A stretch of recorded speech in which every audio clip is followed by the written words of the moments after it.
What up, Oz? What's going on, brother? All right. I'm going to give it a minute. I'm going to just let some people file in, and then we're going to get into the reading.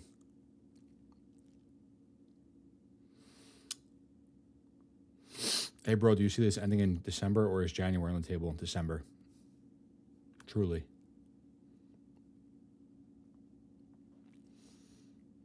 I'm going to talk about a few charts after we get through the last couple of chapters of John. I'm going to talk about this this chart that I have up here on the screen right now for AMC, and also GameStop, the divergence and the current pattern, the current iteration of GME we're playing out.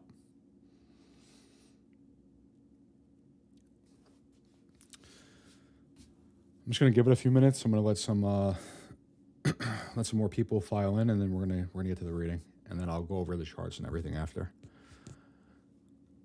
I think it looks great, honestly, and IWM is. There's no reason IWM can't break out today. Today's high on IWM 238.87. Resistance is 239.30. Talking another 50 cents to the upside is breakout for IWM.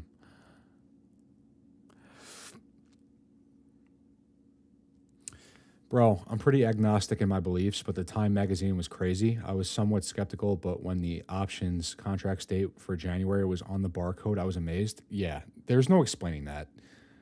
There's no explaining that. I don't care what you say to me. I mean, obviously, you can see it, but for someone that would say, oh, that's just coincidence, no. Nope. Brother, JC, what up, man? What's going on? Doug, we back. Yeah, everything's perfect. It is. And yes, like I said, I'm going to wait a few minutes. Just let a couple more people file in before we get to the reading. And then after that, we're going to go over some charts. Yeah, the Time magazine, dude. Yeah. That was, I mean, that's, to me, that was truly special. That was something just bizarre. I mean, the way it happened too. You know, that morning I felt the Lord's presence very strong. Bro, Tessie? Yeah, I know. That morning, I felt the Lord's presence very strong. I had gone to the gas station before the grocery store, and this woman comes to me and she's like, "Oh, can you give me $1? Can you give me $1, $2?" And I'm like, "Yeah. I mean, do you want something to eat? I can get you a meal. I can get you like a drink or a coffee." And she's like, "No. I just want the money." And I'm like, "I know why you want the money. Like I could tell, you know." And I just had given it to her. I felt the Lord's presence very strongly. And then right after that, I went to the grocery store to get the olive oil. And then, yeah, that whole thing with the magazine. It's just like on my way walking out, it was just, you know, when you catch something in the corner of your eye, you know, you see something in your peripheral. I have the magazine right here. The white lettering, Jesus, I saw that in like the corner of my eye. And I just turned and looked. And I saw, I walk up to it and I see above it, it says Time magazine. And then the bottom barcode is the January contract expirations. Yeah, man. No one's telling me that's coincidence. I don't care. Yeah, it's just a lot of weird stuff. A lot of weird stuff lately has been happening. And post squeeze, we'll talk about some of it. Like I said, post squeeze, I'm gonna reveal my whole story, my life story, and straight up a message for you, directed for you. Exactly. Yeah. But post squeeze, I'm gonna reveal my story to everyone and how I got to here, like the position that I'm in now. And it hasn't been easy. I faced a lot of trial and tribulation in my life. Every different path that I tried to take, every single path.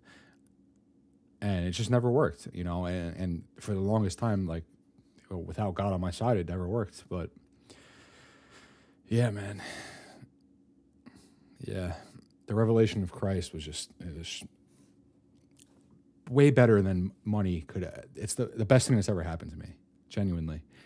Like, even post squeeze, like, I don't care how much money it is. I don't care. I'm being dead serious. I don't care. That's genuine. Nothing happens by accident. Still praying for our January cons. I think we're fine, dude. Hello, Ant. Long time, brother. Hope you're doing well. Same to you. Same to you. New member here. Love your content. Carlos, thank you, brother. Appreciate it. All right. Well, dude, when you shared the magazine thing, man, I have shields. I have 170 contract that expire on that date. I have shields.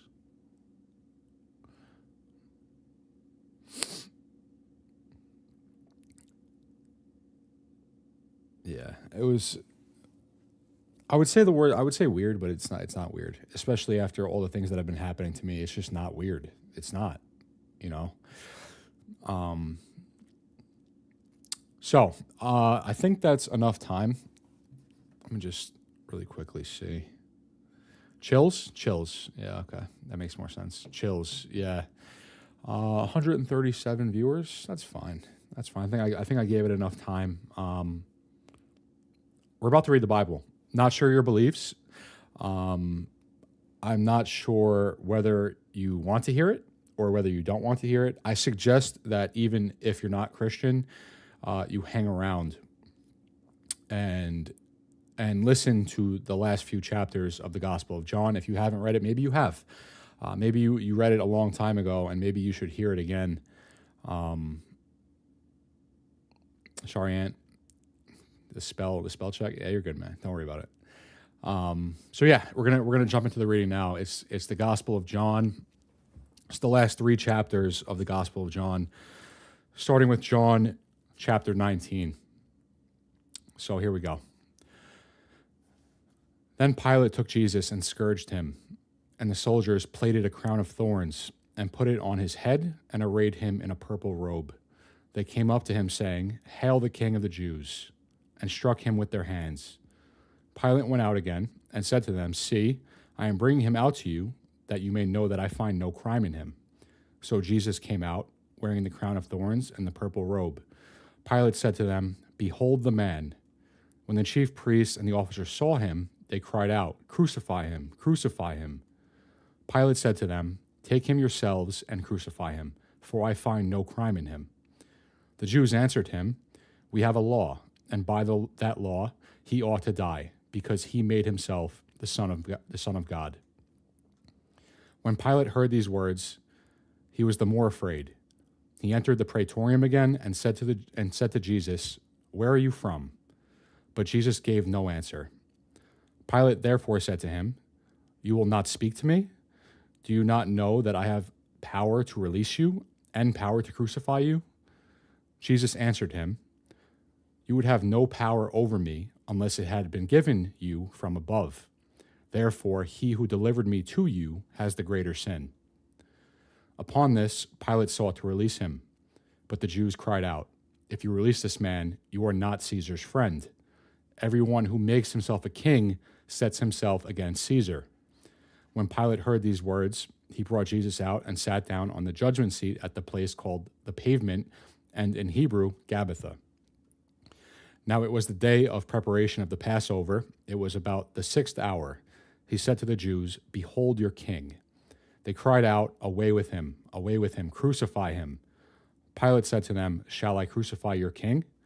The chief priests answered, "We have no king but Caesar." Then he handed him over to them to be crucified. So they took Jesus, and he went out, bearing his own cross, to the place called the place of a skull, which is called in Hebrew Golgotha. There they crucified him, and with him 2 others, one on either side, and Jesus between them. Pilate also wrote a title and put it on the cross.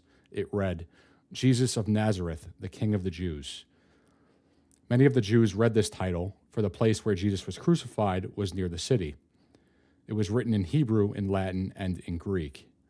The chief priests of the Jews then said to Pilate, "Do not write, the King of the Jews," but this man said, "I am King of the Jews."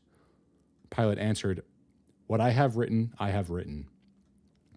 When the soldiers had crucified Jesus, they took his garments and made 4 parts, one for each soldier, also his tunic. But the tunic was without seam, woven from top to bottom. So they said to one another, "Let us not tear it, but cast lots for it to see whose it shall be." This was to fulfill the scripture. They parted my garments among them, and for my clothing they cast lots. So the soldiers did this, but standing by the cross of Jesus were his mother and his mother's sister, Mary, the wife of Clopas, and Mary Magdalene. When Jesus saw his mother and the disciple whom he loved standing near, he said to his mother, "Woman, behold your son." Then he said to the disciple, "Behold your mother." And from that hour, the disciple took her to his own home. After this, Jesus, knowing that all was now finished, said, to fulfill the scripture, "I thirst." A bowl full of vinegar stood there, so they put a sponge full of the vinegar on hyssop and held it to his mouth. When Jesus had received the vinegar, he said, "It is finished." And he bowed his head and gave up his spirit. Since it was a day of preparation in order to prevent the bodies from remaining on the cross on the Sabbath, for that Sabbath was a high day, the Jews asked Pilate that their legs might be broken and that they might be taken away. So the soldiers came and broke the legs of the first and of the other who had been crucified with him. But when they came to Jesus and saw that he was already dead, they did not break his legs. But one of the soldiers pierced his side with a spear, and at once there came out blood and water. He who saw it has borne witness. His testimony is true, and he knows that he tells the truth, that you also may believe. For these things took place that the scripture might be fulfilled. Not a bone of him shall be broken. And again, another scripture says, "They shall look on him whom they have pierced." After this, Joseph of Arimathea, who was a disciple of Jesus, but secretly, for fear of the Jews, asked Pilate that he might take away the body of Jesus, and Pilate gave him leave. So he came and took away his body. Nicodemus also, who had at first come to him by night, came bringing a mixture of myrrh and aloes, about 100 pounds weight. They took the body of Jesus and bound it in linen cloths with spices, as is the burial custom of the Jews. Now in the place where he was crucified there was a garden, and in the garden a new tomb where no one had ever been laid. So because of the Jewish day of preparation, as the tomb was close at hand, they laid Jesus there. John chapter 19. Then Pilate took Jesus and, John chapter 20. Now on the first day of the week, Mary Magdalene came to the tomb early, while it was still dark, and saw that the stone had been taken away from the tomb. So she ran and went to Simon Peter and the other disciple, the one whom Jesus loved, and said to them, "They have taken the Lord out of the tomb, and we do not know where they have laid him." Peter then came out with the other disciple, and they went toward the tomb. They both ran, but the other disciple outran Peter and reached the tomb first. And stooping to look in, he saw the linen cloths lying there, but he did not go in. Then Simon Peter came following him and went into the tomb. He saw the linen cloths lying, and the napkin, which had been on his head, not lying with the linen cloths, but rolled up in a place by itself. Then the other disciple who reached the tomb first also went in, and he saw and believed. For as yet they did not know the scripture that he must rise from the dead. Then the disciples went back to their homes, but Mary stood weeping outside the tomb. And as she wept, she stooped to look into the tomb. And she saw two angels in white sitting where the body of Jesus had lain, one at the head and one at the feet. They said to her, "Woman, why are you weeping?" She said to them, "Because they have taken away my Lord, and I do not know where they have laid him."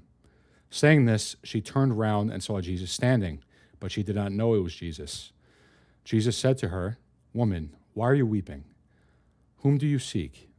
Supposing him to be the gardener, she said to him, "Sir, if you have carried him away, tell me where you have laid him, and I will take him away." Jesus said to her, "Mary." She turned and said to him in Hebrew, "Rabboni," which means teacher. Jesus said to her, "Do not hold me, for I have not yet ascended to the Father. But go to my brethren and say to them, I am ascending to my Father and your Father, to my God and your God." Mary Magdalene went and said to the disciples, "I have seen the Lord." And she told them that he had said these things to her. On the evening of that day, the first day of the week, the doors being shut where the disciples were for fear of the Jews, Jesus came and stood among them and said to them, "Peace be with you."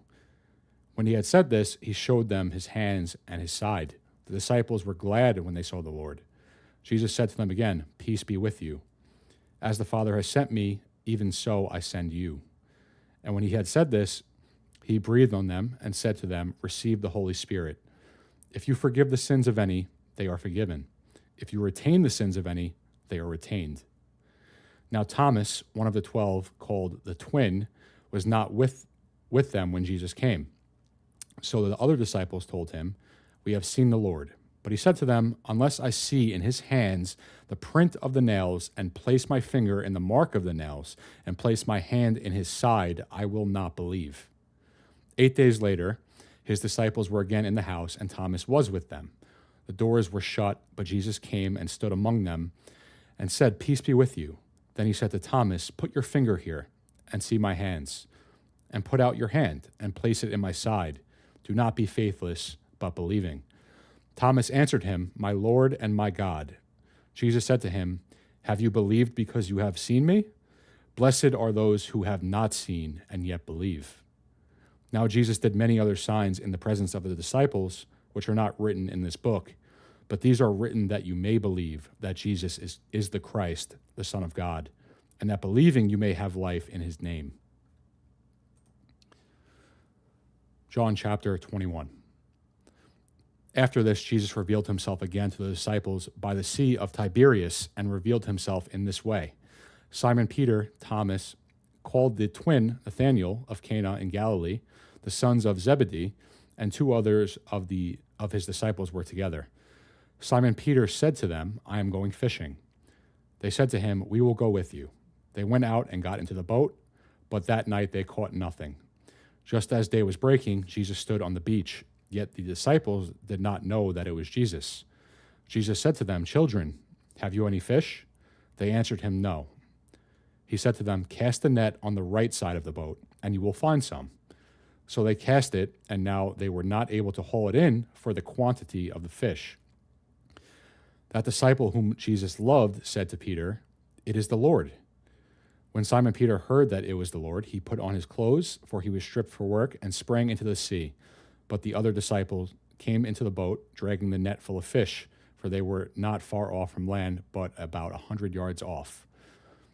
When they got out on land, they saw a charcoal fire there, with fish lying on it, and bread. Jesus said to them, "Bring some of the fish that you have just caught." So Simon Peter went aboard and hauled the net ashore, full of large fish, 153 of them. And although there were so many, the net was not torn. Jesus said to them, "Come and have breakfast." Now none of the disciples dared ask him, "Who are you?" They knew it was the Lord. Jesus came and took the bread and gave it to them, and so with the fish. This was now the 3rd time that Jesus was revealed to the disciples after he was raised from the dead. When they had finished breakfast, Jesus said to Simon Peter, "Simon, son of John, do you love me more than these?"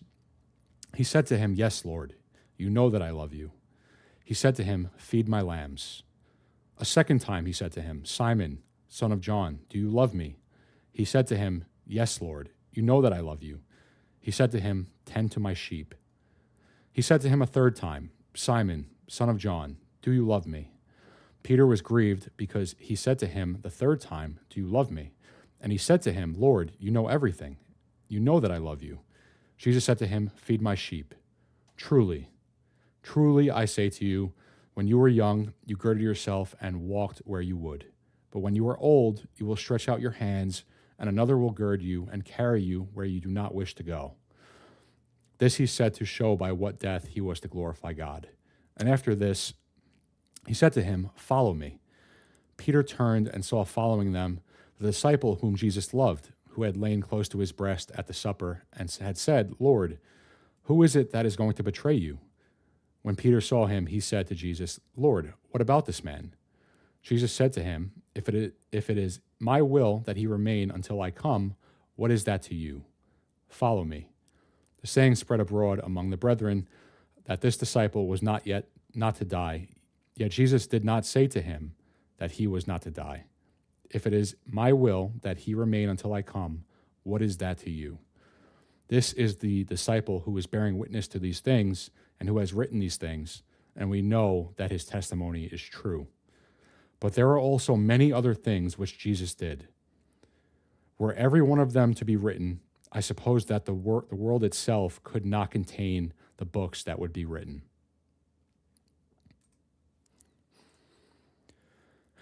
Proverbs chapter 6, verses 16 to 22. There are 6 things which the Lord hates, 7 which are an abomination to him: haughty eyes, a lying tongue, and hands that shed innocent blood, a heart that devises wicked plans, feet that make haste to run to evil, a false witness who breathes out lies, and a man who sows discord among brothers. My son, keep your father's commandment, and forsake not your mother's teaching. Bind them upon your heart always. Tie them about your neck. When you walk, they will lead you. When you lie down, they will watch over you. And when you awake, they will talk with you.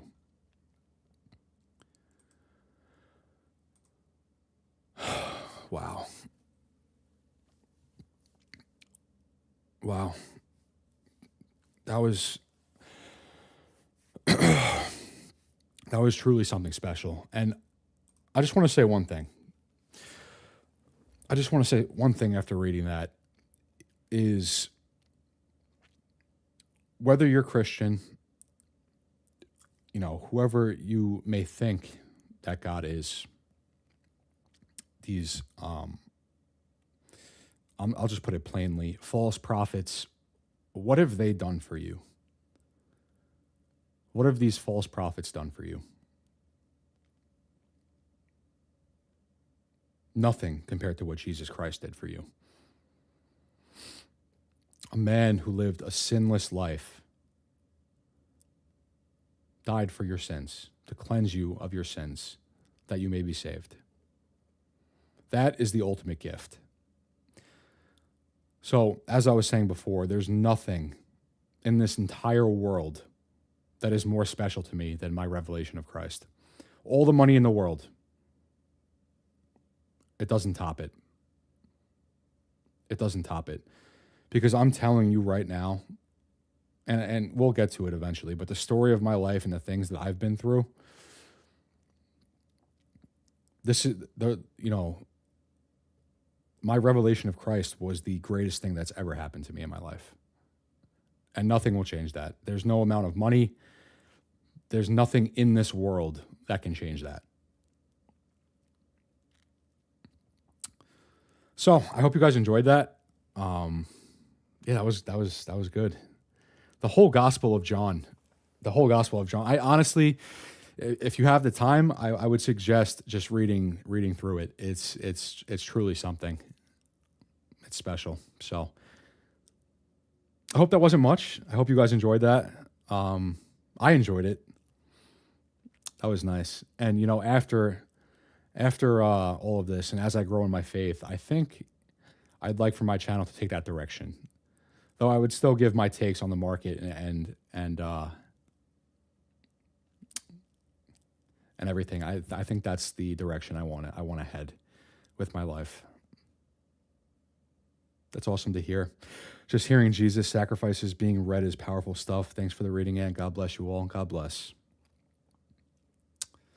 Yeah. Funny thing is, I have witnessed 7 friends around me that have found Christ the same time as you. He's on the works in everyone's life for sure. Yeah, there's a verse in, I think it's Revelation. It could be Isaiah. I think it's one of the two. I think it's either Revelation or Isaiah that basically is speaking of the end times and how Christ's Spirit will be poured out to the world. Essentially in the biggest time of need, when the deception is the greatest. And, the path that we've taken, the path that society has taken is it's strayed so far away from the truth, so far away from God. Even in the school system, in the educational system, they used to do Bible reading. They used to read scripture in school, and they don't do that anymore. That was replaced with the Pledge of Allegiance, the pledge to the nation. That's they replaced the scripture readings, the Pledge of Allegiance, the pledge to the nation. Yeah, we're just, as a society, we're just lost, truly. Chasing the world and chasing the things of this world. We are not of this world. Do not love this world. And I know we're in this play, and this is something I've thought about too. Is I feel greedy. I don't need millions of dollars. I don't need that. Would it be nice to have it? Will it make life easier? Yeah, but I don't need it. We need a Christ trading channel, honestly. Yeah. Awesome, bro. I was synced up to you and finished the book of John this morning. That's awesome, man. That's awesome. Christ is and always was the only way.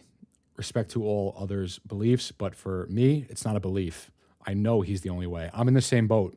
I know people are going to differ. People will have their own beliefs. It's not a belief. I don't believe in religion. I don't believe in denominations of the church. I believe in Jesus. And I know that he is the truth. South Texas Bible reading is being brought back. That's great. I have actually saw that Bible reading is being brought back to school, which we need. Things have just progressively gotten worse. Keyword progressively gotten worse. Yeah, we need to get back to the old. We won't. I mean, this is all prophecy. We won't ever get back to the old ways, and that's the end. That's the times of Noah. But leading to the flood. We will never get back to the old ways, and that's prophecy. We won't. It'll just get worse from here. We'll stray further and further and further from God, and that's artificial intelligence. It's literally anti-human AI. It's anti-human. It's anti-God. It's anti-life, and that's the path we're taking now. And it's just gonna progress down that road, and we're seeing biblical end-time prophecy unfold in front of our eyes, whether it's Israel and the war in Israel, and there's just so many different things. The Euphrates River is drying up. AI, the mark. Think of this logically for a second. The mark of the beast, a mark that is in your right hand or forehead, that with it you cannot buy or sell. It sounds like a chip. Like, how would that apply to our world today? It's a chip. I'll tell you the answer. It's a chip. It's a microchip. It's a microchip AI technology. Neuralink, maybe. I don't know. We'll see. But something like it. And when the dollar inevitably collapses and we go digital, and think about it, Bitcoin's at 100K, and it's going to keep going up. I see crypto replacing the dollar. Currency goes digital. You can't hand somebody physical Bitcoin. So where does that leave us? It was in the Bible from day one. Absolutely. Acts 2:16-21 describes the pouring out of the Holy Spirit. Okay, so I was wrong. It's from Acts. I think it might say it somewhere else too. I could be wrong though. And Ant and I differ in our spiritual views and discuss it pretty regularly, but we are similar in more ways than we differ. The point, even with spiritual views, don't be the exact same. You are taught not to be in debate. Don't be the exact same. You are taught not to be in debate. Exactly. Correct me if I'm wrong in saying this, Sin, but I was having a conversation with Sin the other day and sharing my beliefs with him, and likewise him with me, and we differ in beliefs. And you can have a conversation about it. It doesn't need to turn into hostility. It doesn't have to turn into an argument. It doesn't need to start getting into a place of offending one another. Yeah, and it's a good conversation to have as well. Right, what's that? What is this link here?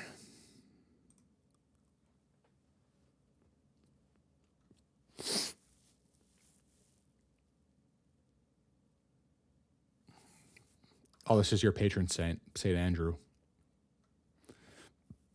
St. Andrew, also known as Andrew the Apostle, was a Christian apostle and the older brother to St. Peter.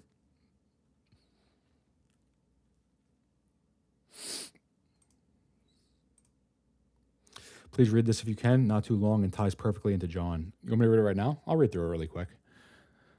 I don't mind doing that. All right. This is St. Andrew biography. This is patron St. Andrew. St. Andrew, also known as Andrew the Apostle, was a Christian apostle and the older brother to St. Peter.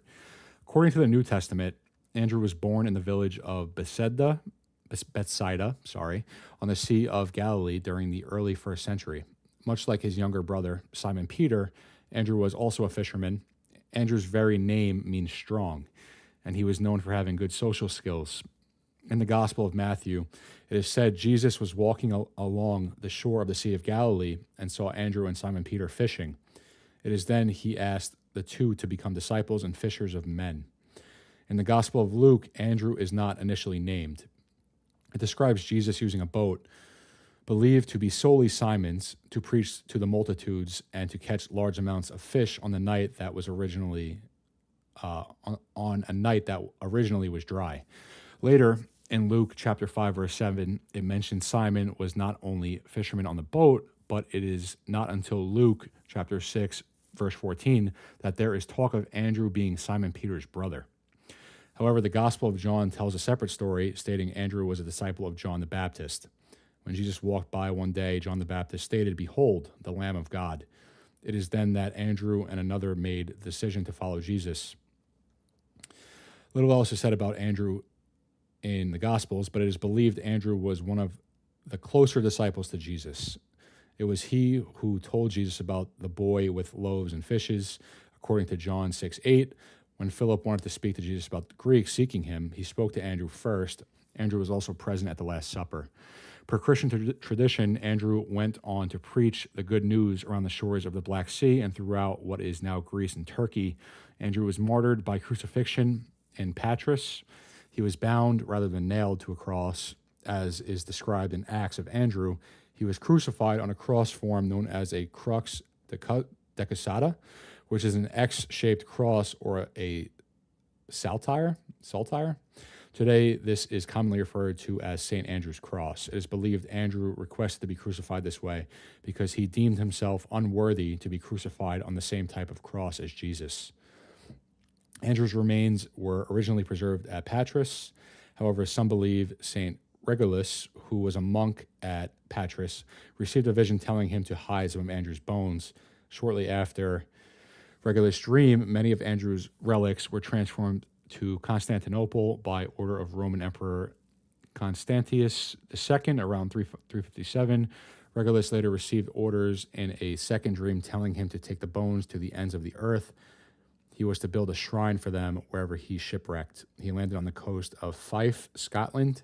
St. Andrew is the patron saint of fishermen and singers. He is also the patron saint to several countries and cities, including Scotland, Romania, Russia, Ukraine, and Patras.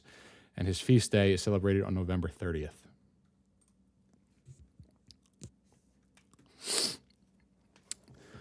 Did you know Judas, the one who betrayed Jesus, was possessed by Satan, which is the reason why he betrayed Jesus? God allowed it because it was part of the prophecy.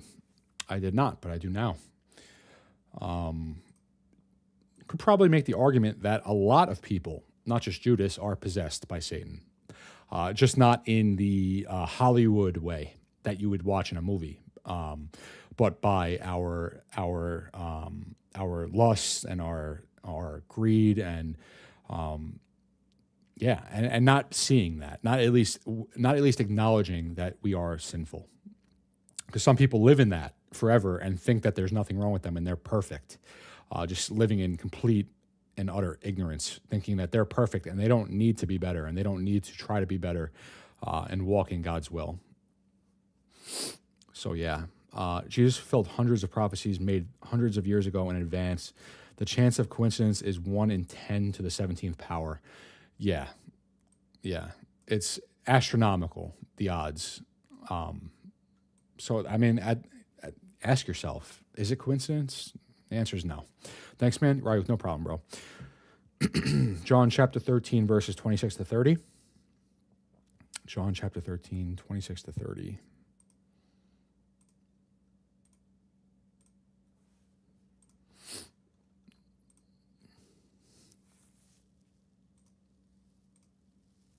Chapter 16. chapter 13, 26 to 30.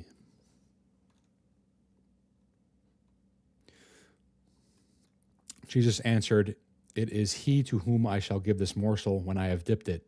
So when he had dipped the morsel, he gave it to Judas, the son of Simon Iscariot. Then after the morsel, Satan entered into him.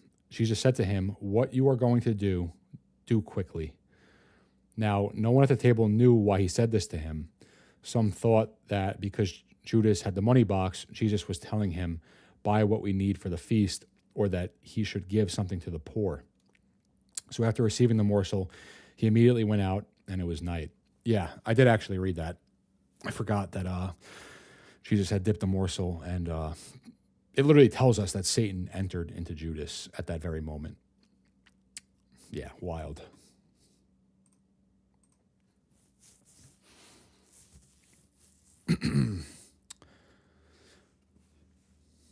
Yeah, I hope you guys enjoyed that. That was good. I think we need a lot more of that in our lives daily.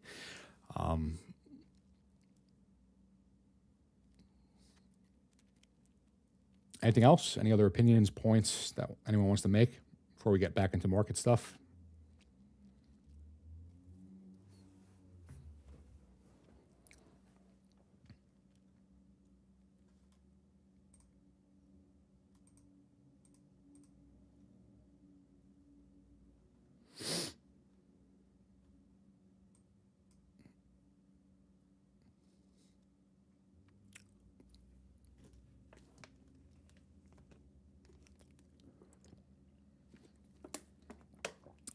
At a certain point of falling in life, you have to stop your way and let Jesus take over. Absolutely. For all who don't believe, what will it hurt if you ask Jesus, "If you're real, show me"? I'm almost 100% price he will. 100% sure he will. Yeah. Like I said, I've seen his work. I've seen it. I've asked him to show me, and he has. And you can do that yourself. You can do that. You could humble yourself and proclaim Jesus as Lord and ask him to reveal himself to you and watch him reveal himself to you. He will. Why are commercials cutting into the stream? Oh, I had the monetization off before, and then every time I put the stream back on, it's on. Crap. I would have to end it, I think, unless I could do it here maybe. Oh, no, I don't have to end it. Yeah, I had monetization off on the first stream, and then when I click go live, it just automatically puts it on. Sorry about that. But like Jesus said to my apostle Thomas, "Blessed are those who don't see." Exactly.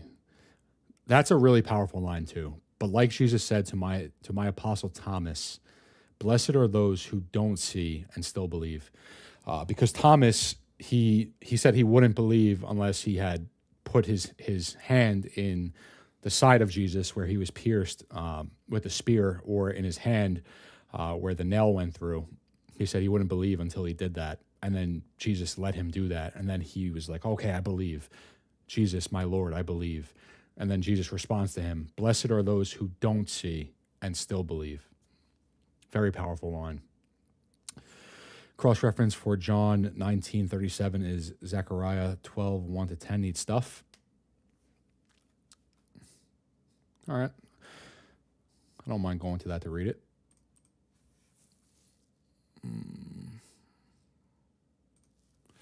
What was it? 12:1-10. I don't know if I'm pronouncing his name right. Zechariah 12:1-10, an oracle. The word of the Lord concerning Israel. Thus says the Lord, who stretched out the heavens and founded the earth and formed the spirit of man within him.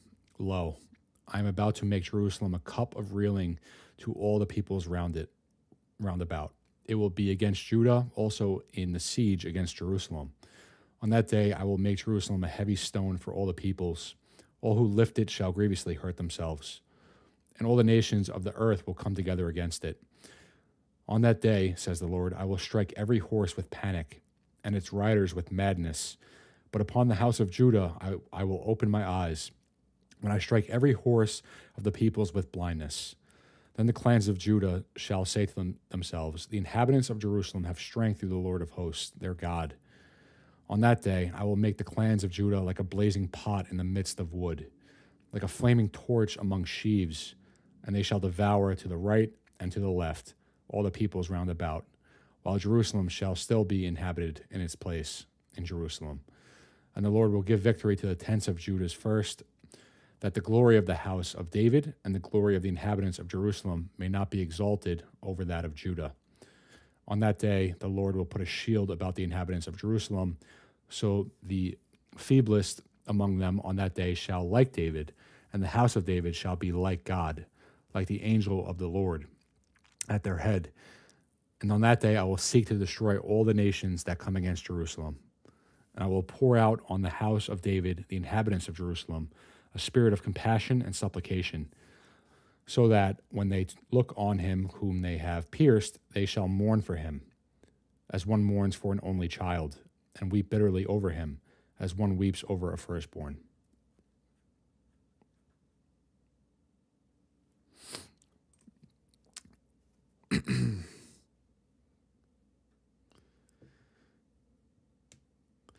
Was awesome seeing you, man. Hopefully you stick around. Joined late today. Was sleeping from a headache, so I missed on tracking. Not to derail, but when you have a minute, kindly update on Amy having a mini panic attack. Thanks, bro.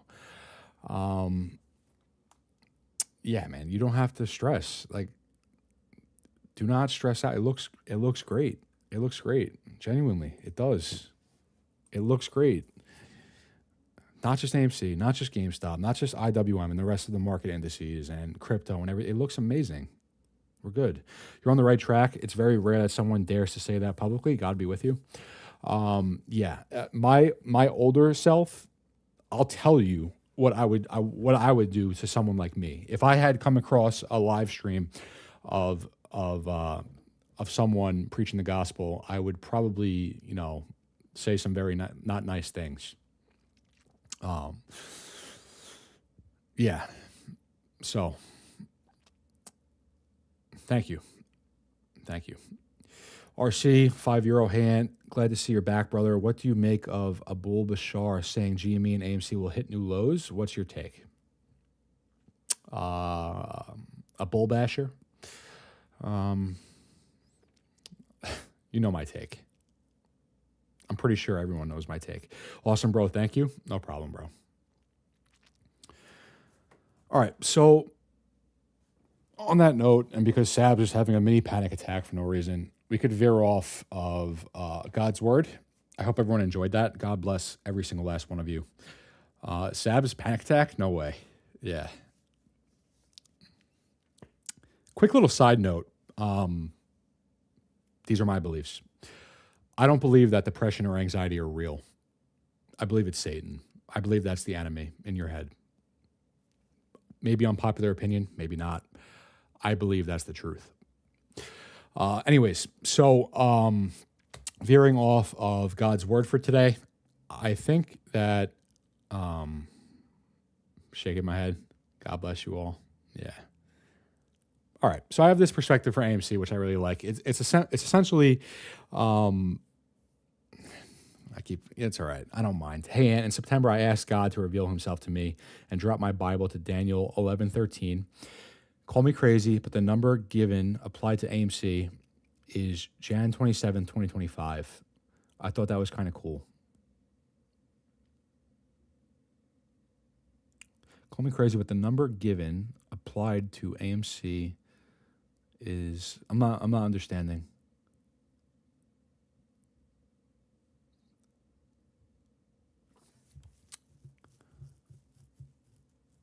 Damn, a little late, LOL. I'm not understanding. What do you mean Jan 27, 2025? What do you mean?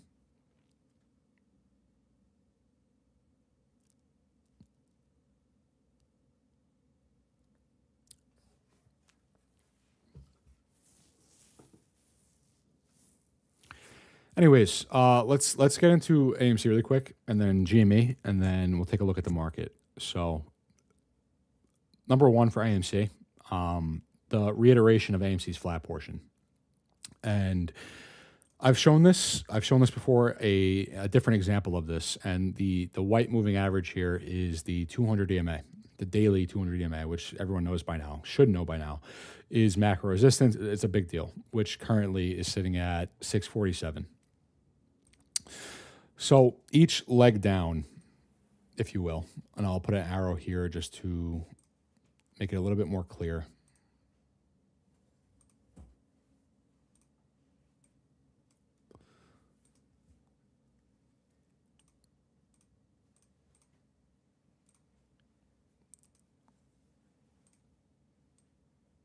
Each arrow down here, the initial break off the 200 EMA to the downside is downtrending to a low point. And then from there, it's the flat portion tracking. It gives 1,335 days. 1,335 days after AMC all-time high is Jan 27, 2025. Well, that would be pretty wild. I think it's sooner, but we'll see. And then the next break here, the 200 EMA break to the downside, the leg down to the bottom, the equivalent. And you have landmarks on the way down as well. So the V, I'll get rid of these arrows now because those are just in the way. The initial V point here, this green line, just keep that in mind. And then the break down to the downside here, this V right here, this green line, again, keep that in mind. Break under it, form a cup, back up to it to reject it. Break under it, form a cup under it to reject it, down to the bottom, down to the bottom. And then that is where you get into the flat portion tracking. That's like the sideways movement for AMC. Where the initial tri-peak here is actually just the jet test that we saw in May, up to the 200 EMA, which it's a rejection at the 200 EMA here, as we see here, also halt. We halted here, we also halted here, and then that green line, take it back right across. This is where you have the initial V off the break, the initial V off the break, the rejection, and then the rejection down to the low, the rejection down to the low. This jet test high point is not only the 200 EMA, but the landmarks check out to the left on the way down from the break. And then from there, it's B2 and B3. And that's what this is. It's B2 and B3. It's the smaller tri-peak.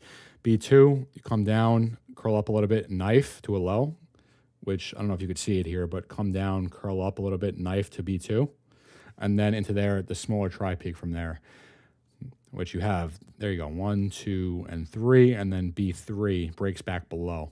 And then you have the uptrend off of B3, which is essentially just the channel. And also, we have that pretty significant gap, which, to put it to you very plainly, and you know, I've shown the micro tracking on this, and I'll show it again really quickly after. But this white line here, B2, B3, this white line, is a big deal, and it's essentially the level that we're sitting at right now. It's $4 roughly. So if we already came off of B3 into this uptrend, we already saw this gap and the retracement from the gap. Theoretically, like worst case scenario is a little bit of uptrend into a breaking point. But I think that because we're going to be breaking to the upside here, it's just pull back to a low January 15th V gap up. What I'm saying is this level, and I've been saying this for a very long time, is throughout this consolidation here, we're going to be very choppy, consolidating, moving to the right until we get to a breaking point. When we get to the breaking point, we break vertically either up or down. Now, that level of support, we're basically sitting at it. And let me just really quickly hide everything here.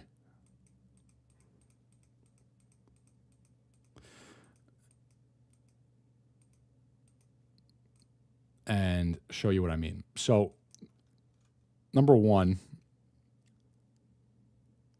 this level, well, actually, we'll put it right here. It's just an approximation. It's approximately $4. Basically $4. If you look at, just from a technical standpoint, coming down, on our way down, establishing support here on $4, this is the same iteration that we're playing out here, by the way. Jet test, retracement, consolidation, break. Jet test, retracement, consolidation, looking for the break. You're breaking from this level $4, which we established as support here, and we broke to the downside underneath, and then the jet test up to the 200. And now this whole time, establishing support, again, I'll make the line a little bit bigger, establishing support on this level again. And on the really micro, and we just went through the tracking, if we're coming off of B3 here, keep this in mind, this all ties together. If we're coming off of B3, right? Coming off of B3 here, what it is the channel, and it's an uptrend to a high point, and then it's the V of January 15th, and then it's the break. Now, currently, we have broke the trend, the support trend to the downside. So now, this is, I feel this really clearly displays that we are at the break, because at this point now, that coming off the B3 low, we have the channel, we have the uptrend, we have January 15th, we have the V. There's only one of two ways this plays out now, is we either straight line to the downside, or we reclaim this trend with a gap up, which is the next leg up. And again, keep in mind that level 406, this is crucial level, and it's the same level from up here. It's the same level. It's the same tracking. It's the same level. Break this level to the downside, you leg down to all-time lows. We break this level to the downside, we're breaking down to new lows. Conversely, if we hold and reclaim the green line here, the green trend, we gap up and break the 200 EMA and squeeze. And the micro tracking on this is what I showed the entire first half of the stream. It's this. It's the channel. I'll put the markers back up. Coming to the low, uptrending to the chop zone. Coming to the low, uptrend to the chop zone. Break below support, reclaim, break below support, break below support, reclaim, break below support. January 15, test, blow off top, and then the V. That's it. It's time to choose. It's time to pick a direction here, up or down. And I've shown the divergence with GME. It looks sick. It looks absolutely phenomenal. On the left here is coming down from 80. So what we're looking at here is the jet test to 80, and then the retracement to fill the gap right here. So at the bottom of this iteration, right before we gapped up into a micro iteration of lower highs here, this is the way it played out. And if you look at the current price action of GME, it's the exact same thing. And again, keep in mind, because $30 is the level for GME, no, there's nothing above $30 for GME that is not a squeeze. We will be breaking 30 with a gap up. It's not going to be intraday. It's going to be a gap. And it's the same tracking here, coming down to the low, down to the V, down to the bottom, down to the bottom, the jet test, and then the pullback, the jet test, and then the pullback. And then conversely for AMC, while GME is pulling back for a higher low here, AMC is knifing January 15th, which we saw this right here. This is the divergence that I'm talking about. At this point, when GME is pulling back for a higher low before the gap here, AMC is just knifing. And you could even see, I didn't even realize how clear it is without the, that looks sick. I hadn't even realized, because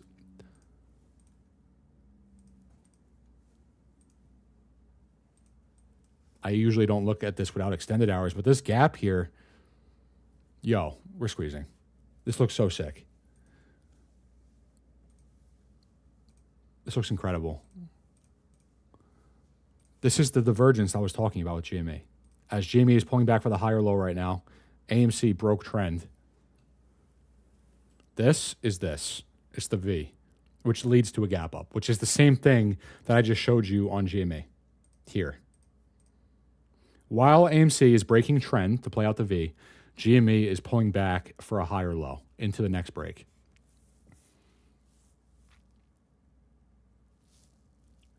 It looks sick. I love it. Need some music.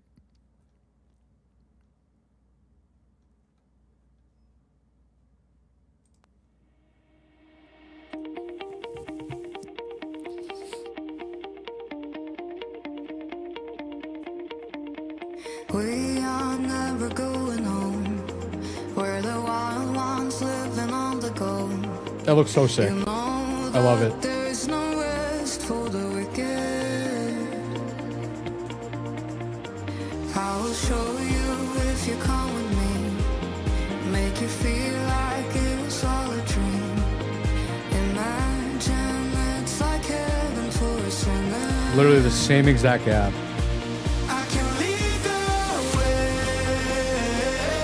Pull down to the V. Once the low's in, hook, gap. Pull down to the low. Once the V's in, hook, gap. Really? Babe.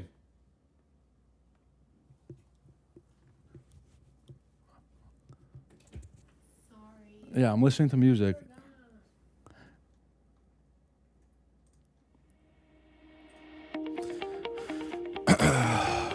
Press release. $2. What's your price target? Come on. Never going home. Where the wild ones living on the go. Price targets haven't changed. Price targets have not changed. 200 to 250 is conservative. I like the 200 target. That's like the two-part squeeze scenario. I like 200 as a target. 200 is, and 1400 if it's a one part, yeah. 200 is the 0.5, I think. Right, Sin? I'm pretty sure it's the 0.5.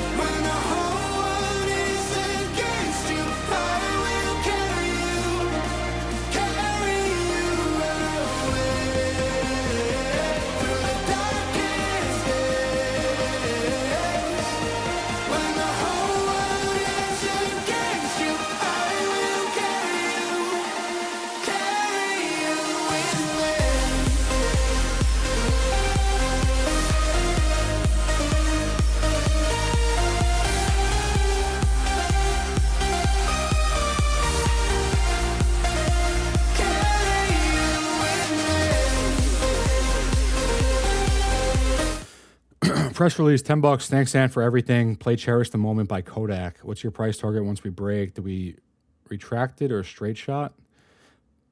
If it's a two-part squeeze, 200 is the target. It's the 0.5 fib, yeah. And if it's a one-part squeeze, it's the 3.618 macro fib. Press release, thank you for the 10. I'll play your song, bro, but yeah, I'm trying to not play secular music, so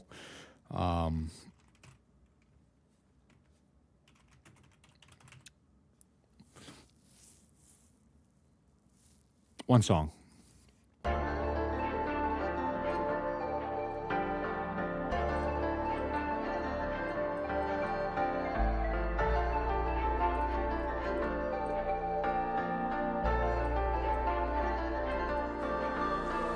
Your money been so delicious. I'm scraping up dough out the dishes. I ain't your only nigga, ho, I ain't tripping. I just know I'm the richest. I keep a few Zoes on the mission. I know the Sosa with me. Okay, sorry. No, I get it. Don't worry about Kodak. All right. Straight waking up, going. Because I just can't, man. I can't. I can't. If that makes me weird, then I'm weird. I don't care.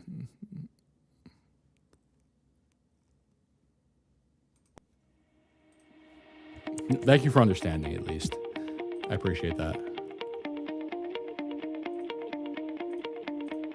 We are never going home. Where the wild ones living on the go. You know that there is no rest for the wicked. I will show you if you come with me. Make you feel like it was all a dream. Imagine it's like heaven for a sinner.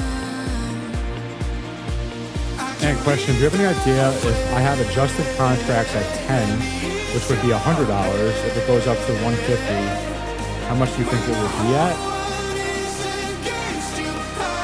Because those are the only ones I have. 170 of them that expire on January 17th. The rest of my contracts are regular contracts. I'm not sure. It's a weird calculation when you're split adjusted.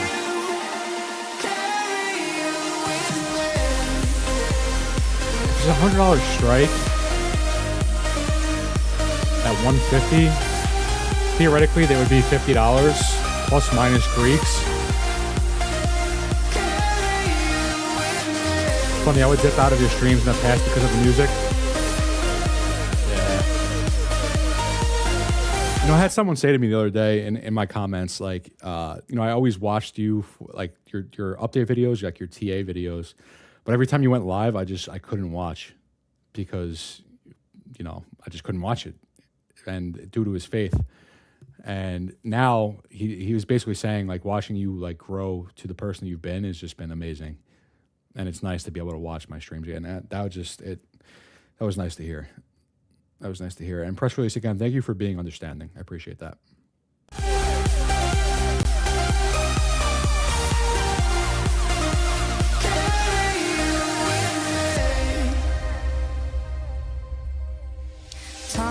This looks so sick.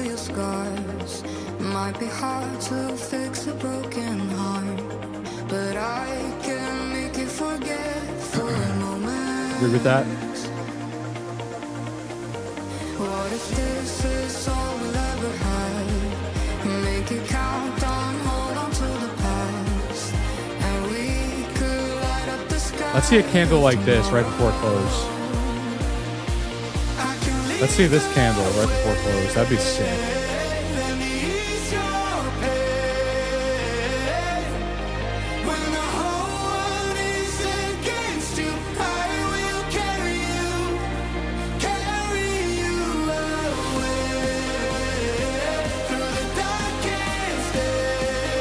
Who's the artist for the song? Martin Garrix, Third Party, Oaks, D Clan, Jay Donovan.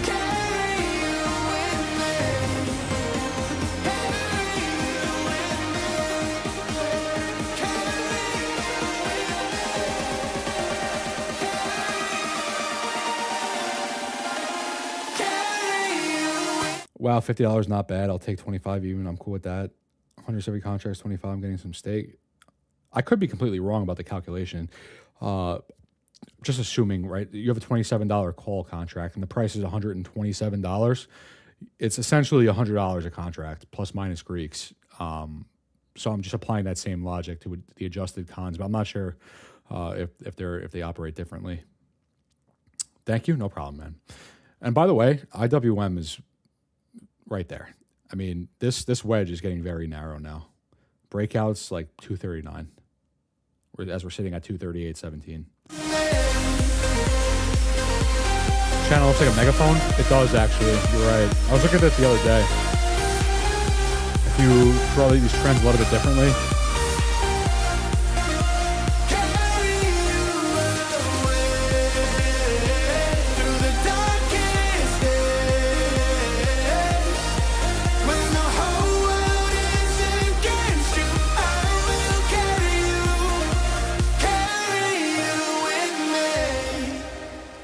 Yeah, you absolutely could make the case that this is a megaphone. We like megaphones. We like those.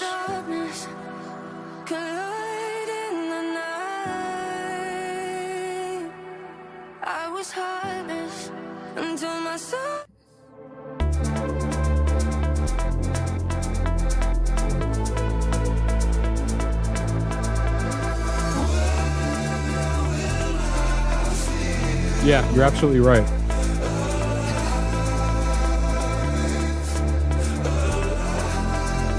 Bullish, yeah.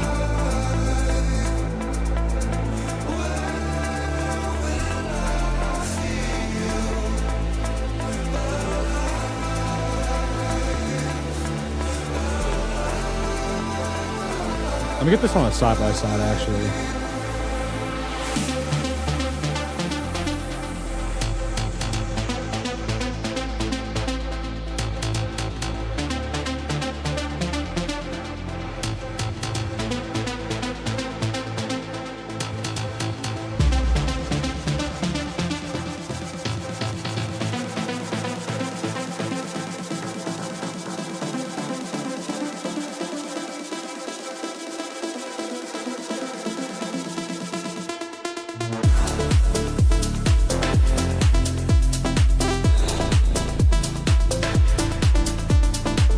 Also, Tesla looking similar to late 2020, 2021. The similarities are pretty obvious market-wide. Yeah, exactly. It's not, I mean, you're right. You're right in saying Tesla looks like 2020, 2021 right now. It's everything. It's everything. It's, you know, Dogecoin is like the big one because Dogecoin, AMC, GameStop squeeze on the same day. Which, how is Dogecoin doing right now, actually? I saw it was pulling back a little bit before. as was Bitcoin. Looks like for now at least, it found the bottom around 36 cents. That's pretty close, man. We were looking for 34, 36. And once that bottom's in, we're looking for a literal squeeze on Dogecoin, by the way. Yo, brother, great live. If you get a sec, we're on a trend from May 21 retest at 62 through... Okay, 1 sec.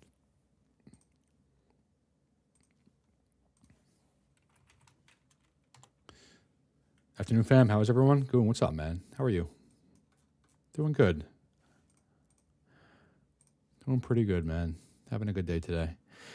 If you get a sec, we're on a trend from May 21st retest. May 21st. May 21st? May 21st what? 2024?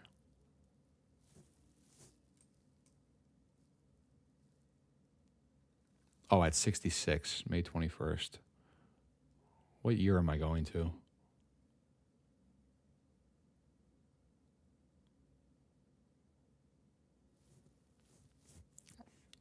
Has to be a little bit more specific on dates here.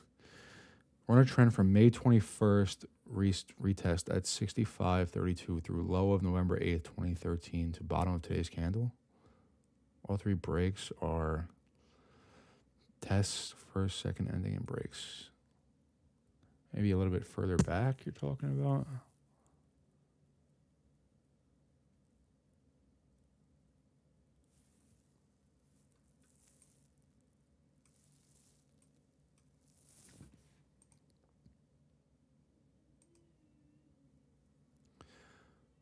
May 21st, 2021. Okay, just 1 second.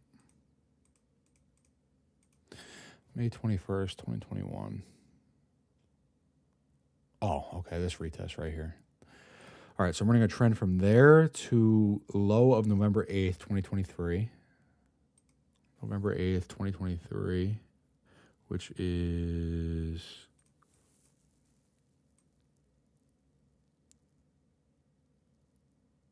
right here, I'm assuming, November 8th, right here.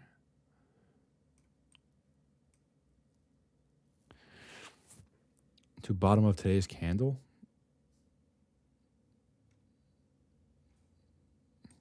So I'm running this trend to the bottom of today's candle, I'm guessing is what you're saying.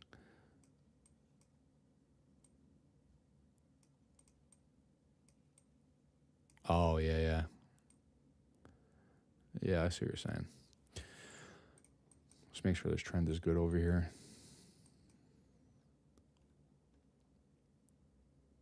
It's close enough. I see what you're saying. It looks good. Yeah, that's the break for June. Rejection, break over, test, June, whole macro. V bounces right off, reject, knife. 13 pokes through, reject, breakout. This is the retest.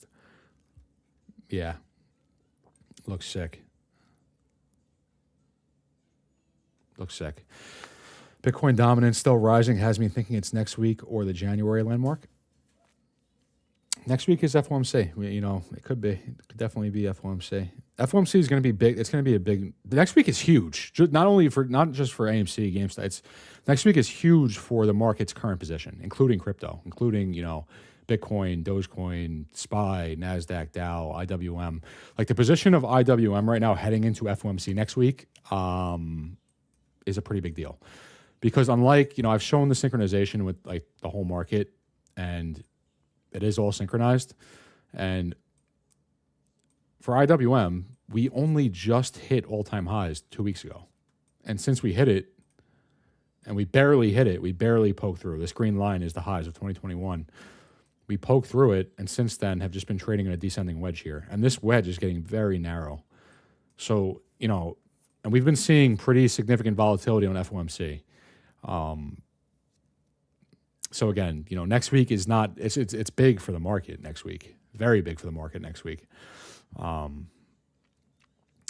That said, is it impossible to break today for AMC and GameStop? No, especially because Jamie's price target's 30. Above 30 is verticality. So any type of and I know they don't do calls for their earnings, but any type of volatility on the earnings release, enough volatility to get us through 30, and that's it. But yeah, this looks really good. Everything looks really good. Bitcoin looks really good. SPY looks really good. NASDAQ, Dow, IWM, all the underlying looks really good. The small caps look really good. The altcoins look really good. Everything. You played the song Jungle a while back on live. Became my most played song this year on Spotify. Yeah, it's a good one. That is a good one.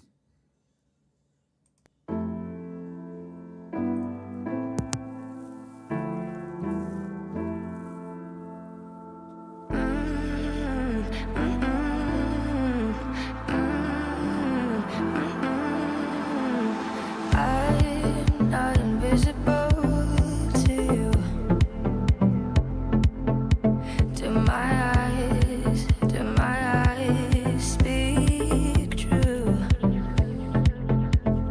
My soul's so in touch with yours tonight. Won't let my head take flight. We could leave this place, freedom ours to chase. What if I escape with you? Oh. The heck? One more thing.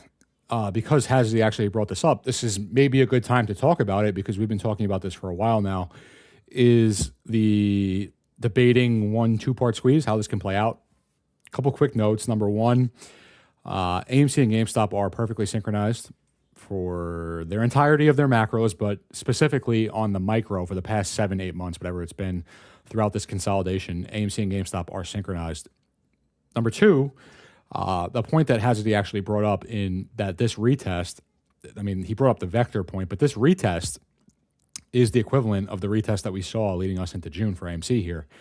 And number three is that we've also theorized that this run that we saw in January was actually the move that we saw to 13.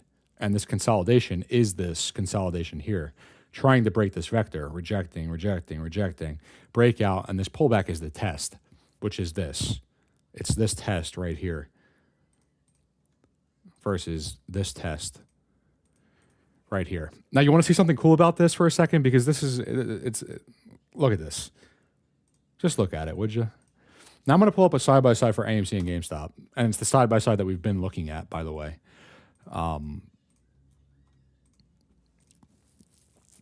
So we've been comparing this. I'm actually glad Hazard pointed that out to me because that looks really good.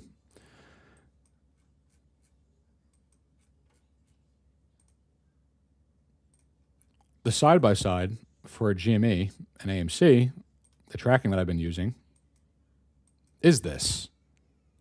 I'll get rid of this trend really quick. And find my other two trend lines, wherever they may be. Those. This is the tracking that we've been using for GME.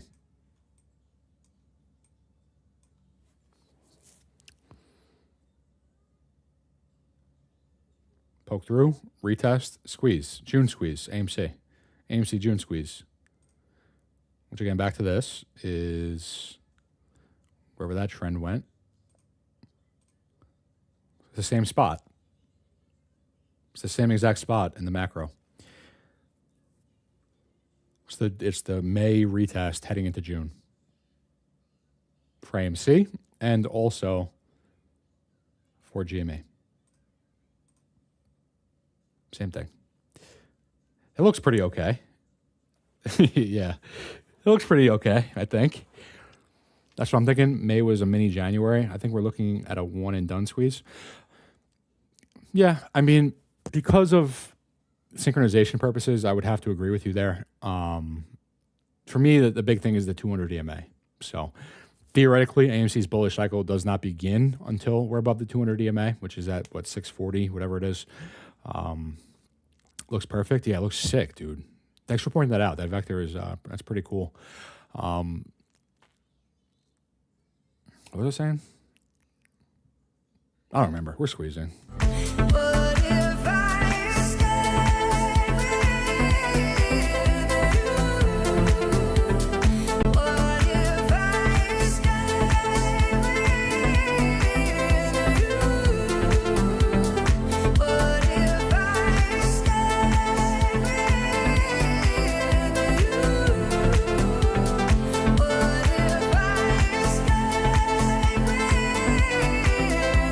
you? And then, we just looked at some macro stuff. So now it's just, okay, when do we break? So now it's into micro tracking stuff. And for AMC, it's just the channel that we're currently playing out the V of January 15th, looking for a gap up. So yeah. All the confluence market wide, one and done is probably a scale that's hard to really understand beforehand.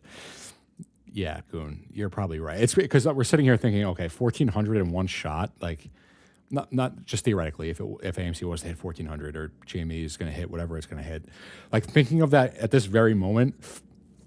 Excuse me, thinking about that in this very moment, it probably seems a little bit far fetched, but it's a squeeze, so kind of is far fetched. After the squeeze, do you think we will have AMC be at 150, 200 levels like it was pre-2019 and possibly repeat the cycle again in 4 or 5? What I will say is after the squeeze, I'm never touching this stock again for like 4 years, at least. I'm not even going to pull up this chart for like 4 years. After this play, and we spoke about this earlier in today's stream, AMC's chart is 99% bullshit chop downtrend. That's what it is. 99% of the time. And the one time that it's bullish is a squeeze. And you're a better man than me. I don't know how you repeat yourself so calmly. Hats off to you. I enjoy it. I mean, it gets annoying sometimes, certain things, but I enjoy it, truly. What I was saying before anyway is that after AMC squeezes, we know because of synchronization that very shortly following AMC and GameStop squeezing, the market will have topped out or be very close to topping out, at least for the time being. And then looking for a play from there, I am looking at something like a Netflix or a Meta, a very sharp, steep macro that has very steep pullbacks that also shares synchronization with SPY. So, looking for the top on SPY, looking for the pullback. We timed that pullback on a Meta. I showed it before on Netflix. It's $700 to $160 in 6 months, which is ridiculous. Oh, come on, Sin. We have heard you repeat yourself once or twice on USD theory. That's true. That is facts. That is facts. You're passionate, Sin. The things that you talk about them passionately. And you can get annoyed sometimes when explaining them. Same. Doesn't mean it isn't ingrained deep. That's true. It's true.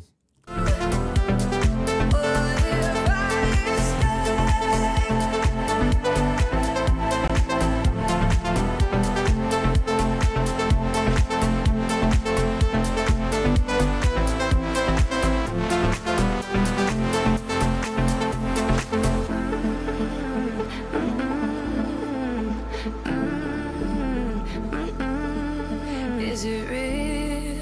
Is it just a fantasy? 'Cause the unknown's pulling me. We could leave this place, freedom ours to chase.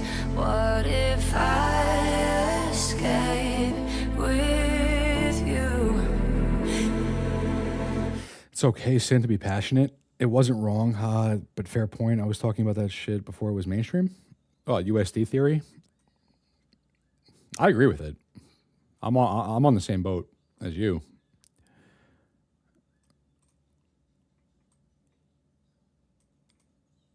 I used to be crazy. Now it's a common talking point. You're crazy until you're not. From what I've seen in life, it's generally how it goes. You're crazy until you're not. It's either you stick to the grain that everyone else is on, or you're the outsider who sees things different. And then at that point, you're crazy until you're not.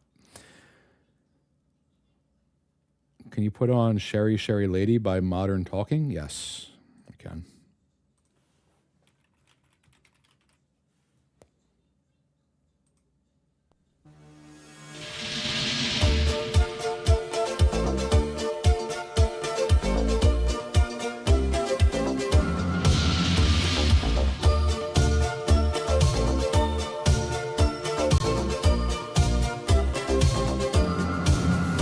Oh, I cannot explain. Every time it's the same. Oh, I feel that it's real.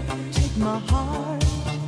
I've been lonely too long. Oh, That's a banger of a quote. And those who were seen dancing were thought to be insane by those who could not hear the music. Friedrich Nietzsche. I don't know if I'm pronouncing his name right, but that's a fire quote. Oh, you are crazy, but you're right. Am I kind of crazy? Oh, talking to Sin. Same rag, Gooner. can't be so strong. Take the chance for a man. Take my heart. Not for nothing, but like all beliefs and religion, spirituality aside, who in their right mind wants to be normal in this world that we live in? Who wants to be normal in this world? I don't. I don't want to be normal in this world. I see things completely different. Moment of surrender, Brian Eno, next please. Got you, bro. So there's no time I'll ever go. Sherry, Sherry lady, going through emotion. Love is where you find it. Listen to your heart. Sherry, Sherry lady, living in devotion. It's always like the first time. Let me take your part. Sherry, Sherry lady, like there's no tomorrow. Take my heart and lose it. Listen to your heart.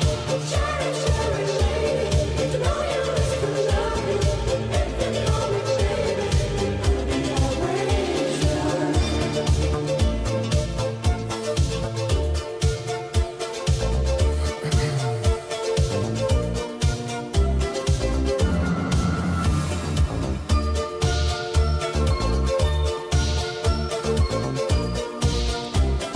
At this point, I'm more afraid of when it's squeezed, like when to sell. LOL. I said this before, I'll say it again. I'm just a guy on YouTube. With that, I look at things as logically as I can, and my price targets are fib based on AMC. Having said that, and I said this earlier in today's stream, if we start squeezing and you look at your brokerage and you see a amount of money in your brokerage that you've never seen, and it's comfortable, it's a good amount of money that will change your life, it doesn't matter what the price is at, you should sell. And I'm not saying you have to sell your entire position, but you should sell at least a majority of it, and then you could leave your runners for the crazy price targets. That's that. I mean, you know, I don't know how else I could say it, really. If you see a comfortable amount of money, sell. Like, how much money do you need? You need to be a billionaire? Is that the goal here? And then think about it, right? Then, okay, whatever. Just for shits. You become a billionaire. What do? You just keep stacking money? You just keep stacking and stacking and stacking money? Like, what good is that? That's not the purpose of life. Just my opinion. It is no measure of health to be well adjusted to profoundly sick society. Another banger of a quote that I completely agree with. All fractals. World War III was another rant. Again, used to be crazy to suggest it. Now every news channel talks about it. Yeah. Yeah. Mm-hmm. The president of the United States, or the incoming president of the United States, has been talking about World War III. 200 to 250 is my goal, fib-based. 200 is pretty reasonable, I would say. Yeah. Who was right, who was wrong, I don't know. I've got pain in my heart,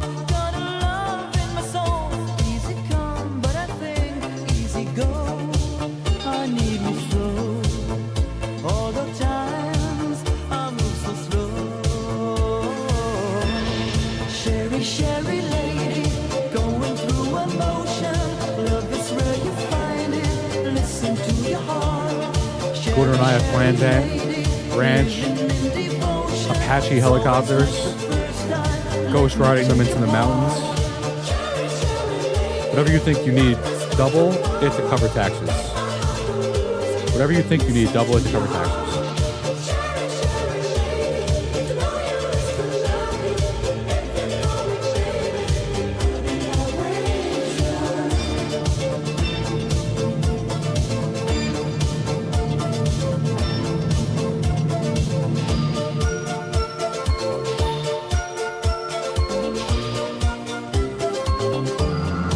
I want an amount of money that I could separate myself from society completely and live self-sustainably on a farm. That's it.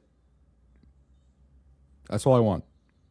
I don't want clothes. I don't want cars. I don't want anything, really. That's all I want. I want to remove myself from the system completely. That's what I want. It's better to sell and have an opportunity cost than to see the money in your hand and lose it all next second because you were greedy. Also, there's going to be more plays. Like I said, market tops out after the meme squeeze. You play puts on something like Netflix or Meta, those are going to print. When SP 500, when SPY topped out in 2021, Netflix topped out at the same time. They both pulled back into their bearish cycle at the same time. And guess what? SPY's downtrend was a lot more choppy. Netflix knifed from 700 to 160 in 7 months. I'm already mentally separated from society. Me too. I'm just waiting on the physical to catch up. Yeah. Yep. Me too. Exactly. Well said. Right there with you. Off-grid homestead. Exactly.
Wrong song?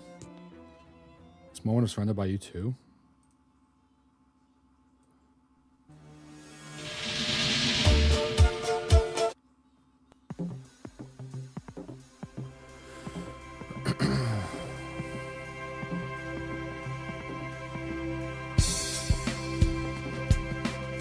Tessie?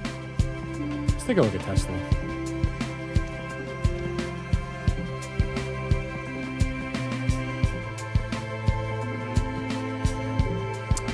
Yeah, it looks pretty macro break to me.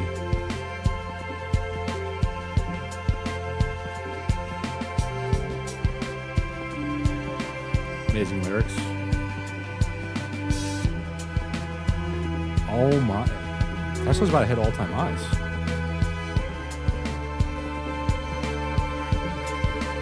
Very, very close.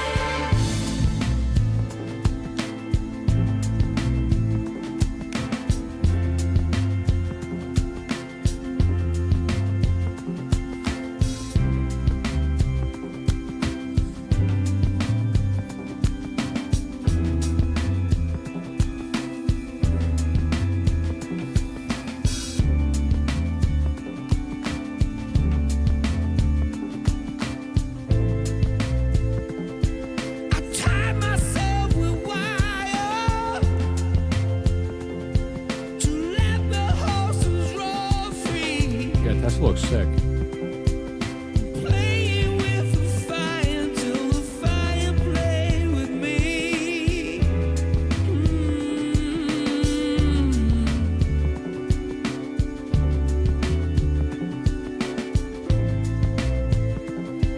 The stone was semi-precious. We were barely conscious.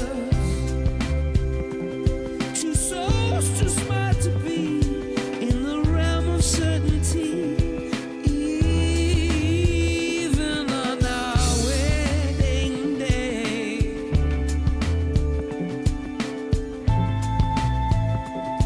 we set ourselves on fire.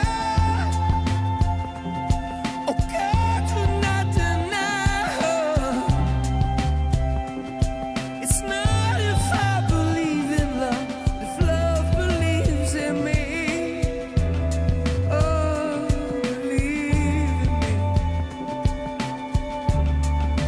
At the moment of surrender, I fall into my knees.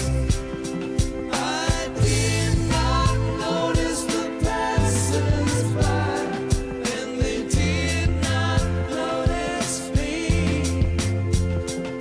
If $13 was the January squeeze, how much will be the June 40? No. That move was the 13 because that's a 200 EMA. That's why we rejected there, which I said a million times. I've been in every black hole. At the Got Chinese food on a Saturday, and my fortune cookie said a long-awaited wish will come true this Wednesday. No joke. No fortune telling in here, brother. Sorry. now a begging bowl is begging to get back to my heart, and to the rhythm of my soul, Yeah, she does look good. and to the rhythm Hope of that members listened. consciousness, to the rhythm that I'm sure some did. I believe Joe was talking about this before too. Yeah, it's Tesla looking good, son. I was punching in the numbers at the ATM machine. I could see in the reflection a face staring back at me. At the moment of surrender,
people realize that you can't deny fractals, especially when applying fractal theory to the macro. Insane.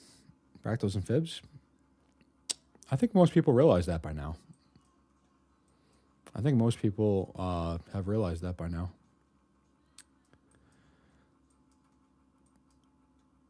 It took a while, but seeing SPY at all-time highs when everyone was screaming market crash in their ear at the lows of 2023, or Bitcoin at all-time highs when everyone thought that Bitcoin was going to crash, and that was a thing. And when people were saying, oh, the market has to crash in order for the meme stocks to squeeze and this and that, I think it's become pretty apparent.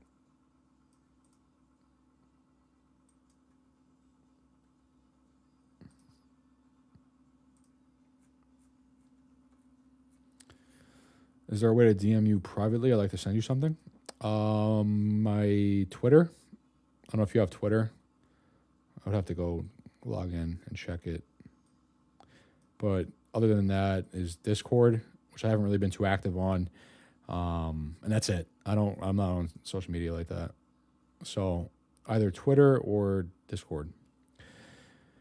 Fractals are divine geometry. The Trinity is in us, in the world, the fabric of our dimension. Fractals exist everywhere in our nature. How could they not be present in the market? Yeah, I think it's pretty obvious now. I think it's, after this game is done, we drink a beer together. Deal. You'd be surprised how many don't in your own Discord. Been bot smashing lately. Yeah, I mean, I don't know what it's going to have to, it's going to have to take AMC GameStop squeezing for, oh, okay, fractals. Maybe. And even still, they might just be like, nah. Like, I could show it in every way, for every ticker, for every index, for every crypto, and you know, the people that see it, and the people that don't, and that's it. There's nothing like, what are you gonna do? There's no point in stressing about it, you know.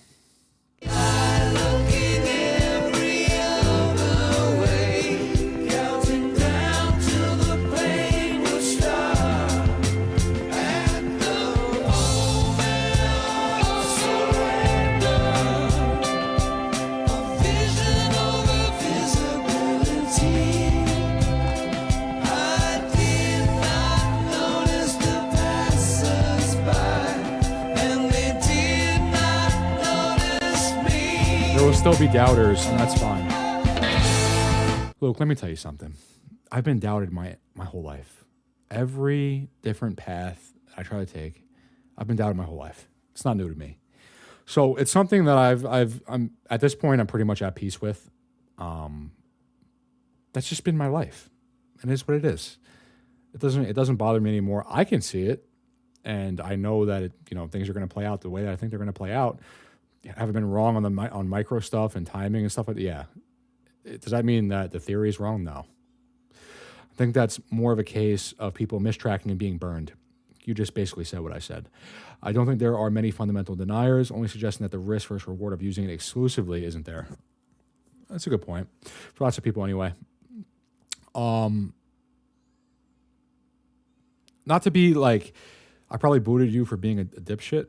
The lefties that run your Discord booted me. Oh boy.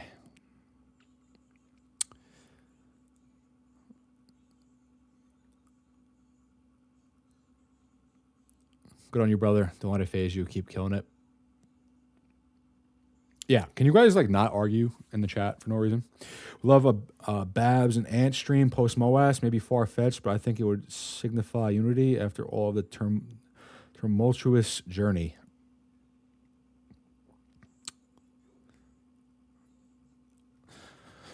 Oh, man. I'm not dealing with this drama right now, so you guys want to fight. This is why, man, it's just, there's always something.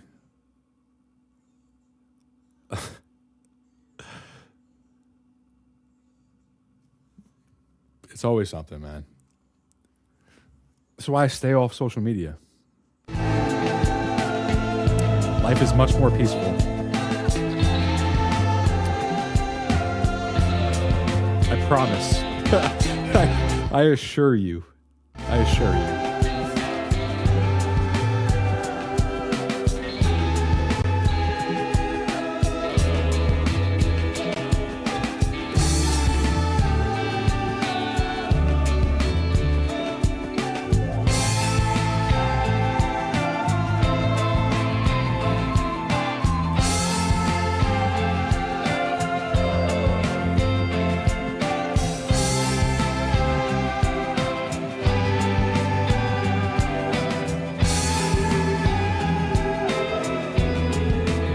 Back to pilot school here. Sorry to add drama, fam. Have a great day, everyone. Enjoy the stream, man. It's fine. I just don't. I'm trying to figure it out. Genuinely, I'm trying to figure it out. Does there need to be an argument? For what? For what cause are we arguing right now?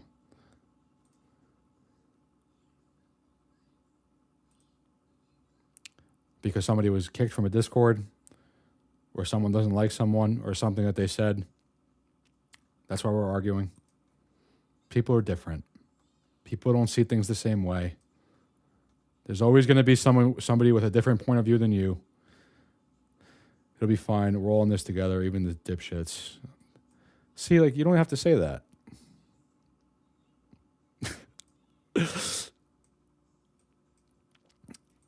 You're saying the same thing that I'm saying, basically, but you don't have to say the last part. Not everyone has to see things the same way. And not everyone is going to see things the same way. It's not the point. And just because someone doesn't see things the same way as you doesn't mean that you don't have to like them.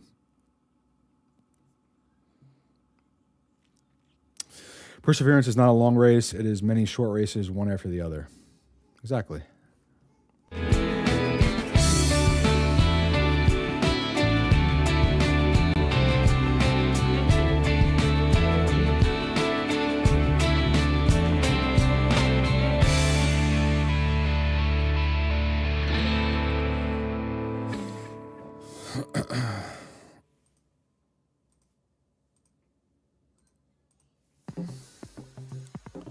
I think post MOAS, we can all come together and let it be water under the bridge. Maybe I'm a hopeful thinker.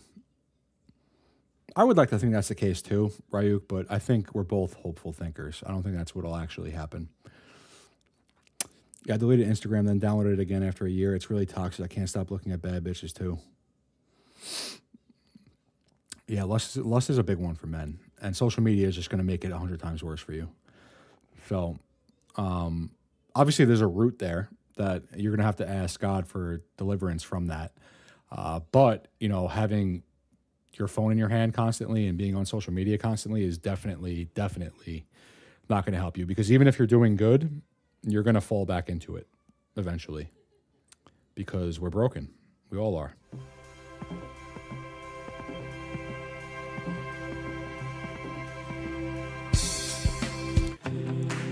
And you know what that takes to admit? Humility. Being humble. Put your ego aside. Admit you're not perfect. You make mistakes just like everybody else. And go about your day. Social media is designed to corrupt minds, in my opinion. Yeah, I agree. I agree completely. I think social media, AI, technology inherently is the Antichrist spirit. Manifest in the flesh. That's just my opinion. I could be wrong. I'm probably not. Just, I'm saying put ego aside, but if you really start looking into it, what good comes from it? What good comes from it? Do I even know myself? I'm trying now to pick up the pieces again, just to find them all fall further in. Man is not what he thinks he is what he hides. Exactly. That's a good point too. Do I even trust myself? Do I even trust? Oh, Lord, will you save my mind? Lord, will you make it right? And like I said, post squeeze, I don't know what way I could I don't know what way I could humble myself more than to share my life with you guys and what I've been through and the things that I struggle with and the things that I have struggled with my entire life. And yeah, I mean, I think it'll just be good for everyone to hear it and my path to finding God. I think that would be good for not only Christians who might be lukewarm, but not unbelievers or, you know, who knows? If I could change the mind of one person and bring them to Christ, I'm happy with that. Ego, edging God out. Again, 100% correct. Am who I am, my man, but it's authentic. Yep, evil always tries to mimic God, but it always falls short. It's always a counterfeit. I used to be addicted to smoking weed every day. I thought I would never be able to stop after praying for over a year. I finally let it go. I've been a year and a half sober. Thank you, God. That's awesome to hear, bro. Congratulations. Can't wait to hear it, brother. It's a bold move. Respect. We fam now. We've always been. Everyone in this play, we have we have one goal here. At least I think so. Yeah, it's sort of a family. In the club, we're all fam in the club.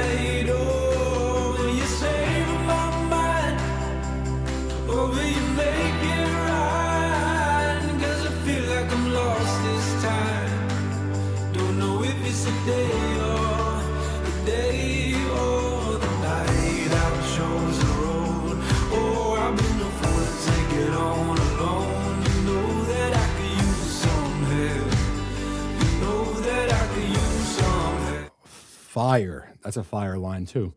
The devil can't make hell the devil can't make hell beautiful, so he makes the road there beautiful. Yeah. The earth. And living of this world. And the pioneer of making Christianity cool. That's my dog. GT, thank you, brother. I really think Moses is your saint. And could be. I mean, I don't really believe in coincidence, and just the breakdown of my Bible sessions and my Bible readings to where we are now, Moses versus Pharaoh ties way too much into the market versus retail. Yeah, it could be.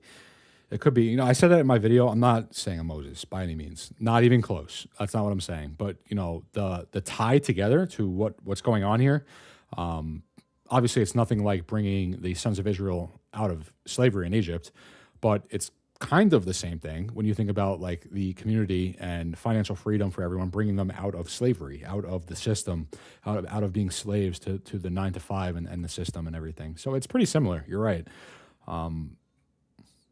But that's something I will never say for myself. Bro, I shit you not. My soul felt under attack when I'd watch you before your movement. That feeling is gone now. I'd love to hear that, man. Carried this burden for years, ready to give up. Then I saw your video and realized I could give myself a chance. Thanks, God. I'm telling you right now, guys.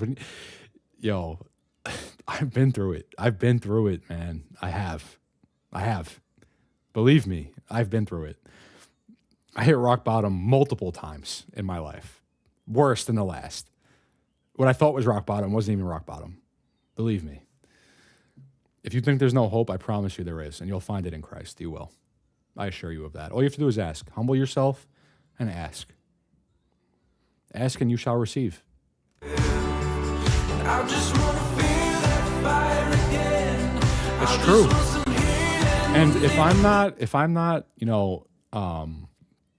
a perfect example of that, you guys have seen me. You've seen my old lives. You've seen the old ant. You saw a snippet, a tiny little snippet, and that was like the latter end of me coming out of everything. Like you saw a snippet. That was me good. Like that I was good at that time. Good at that time. Like that's what you guys saw. You guys saw a snippet of it.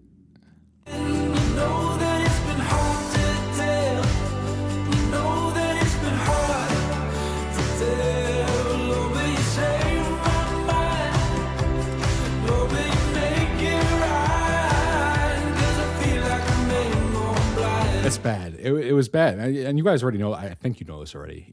I had a really, really bad addiction to cocaine. And I was snorting Adderall. I was snorting pills. That's not even half of the story, believe me. Found myself in some pretty dark places. And, I had this conversation with Ryuk on the phone yesterday. There was only one way for God to bring me to him, and that was bringing me to the bottom, bringing me to the absolute bottom, where I'm so humbled at this point where I am in my life that I have no choice but to come to God. Does that mean we're not punching a hole in the wall anymore? No, I'm not. I'm sorry, but no, that's not going to happen. I think it's not a coincidence that everyone is being born again at the same time. Large influx of young males converting into the church from all over the Bay Area. It's awesome to see. It's prophecy. Don't know if it's a day or night. Oh, you save my mind. Oh, will you make it right? 'Cause I feel like I'm lost this time. Don't know if it's a day or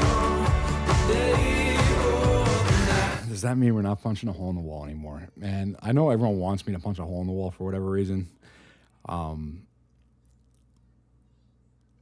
You know, I was very violent too. I was a very violent, angry, bitter person. I don't want to be that person. I don't want to be that person anymore.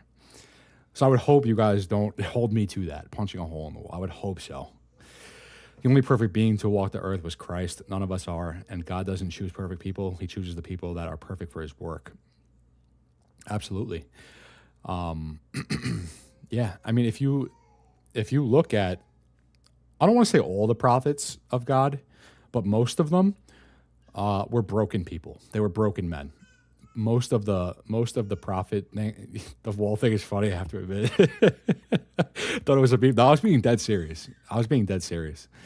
It sounds so funny to me now. I was being deadly serious, too. I was being dead serious. And I wasn't just going to break the wall. I was going to rip the drywall off until it was just studs. The wall behind me at my old place, punch the wall. Yeah, I was going to rip the drywall off until you could just see studs. And you'd probably see sunlight like coming through too, because that was like an exterior wall. Yeah, man, it wasn't a meme. It wasn't a meme. I'm so happy for you, Ant-Man. God's love is over you and your family. Great job finding a way out. Thank you, man. Appreciate it. Here's a different take. Would you want your daughter seeing a video of you down the road decimating a wall? That's a good way to put it, too. I mean, that puts things in perspective, and absolutely not. I would not want my daughter to see that. I would not want my daughter to see that part of me at all. I would never want her to see that part of me. And then eat it like a rabid dog and smash a bottle of 1800 tequila over my head, because I probably would do that, too. Yeah.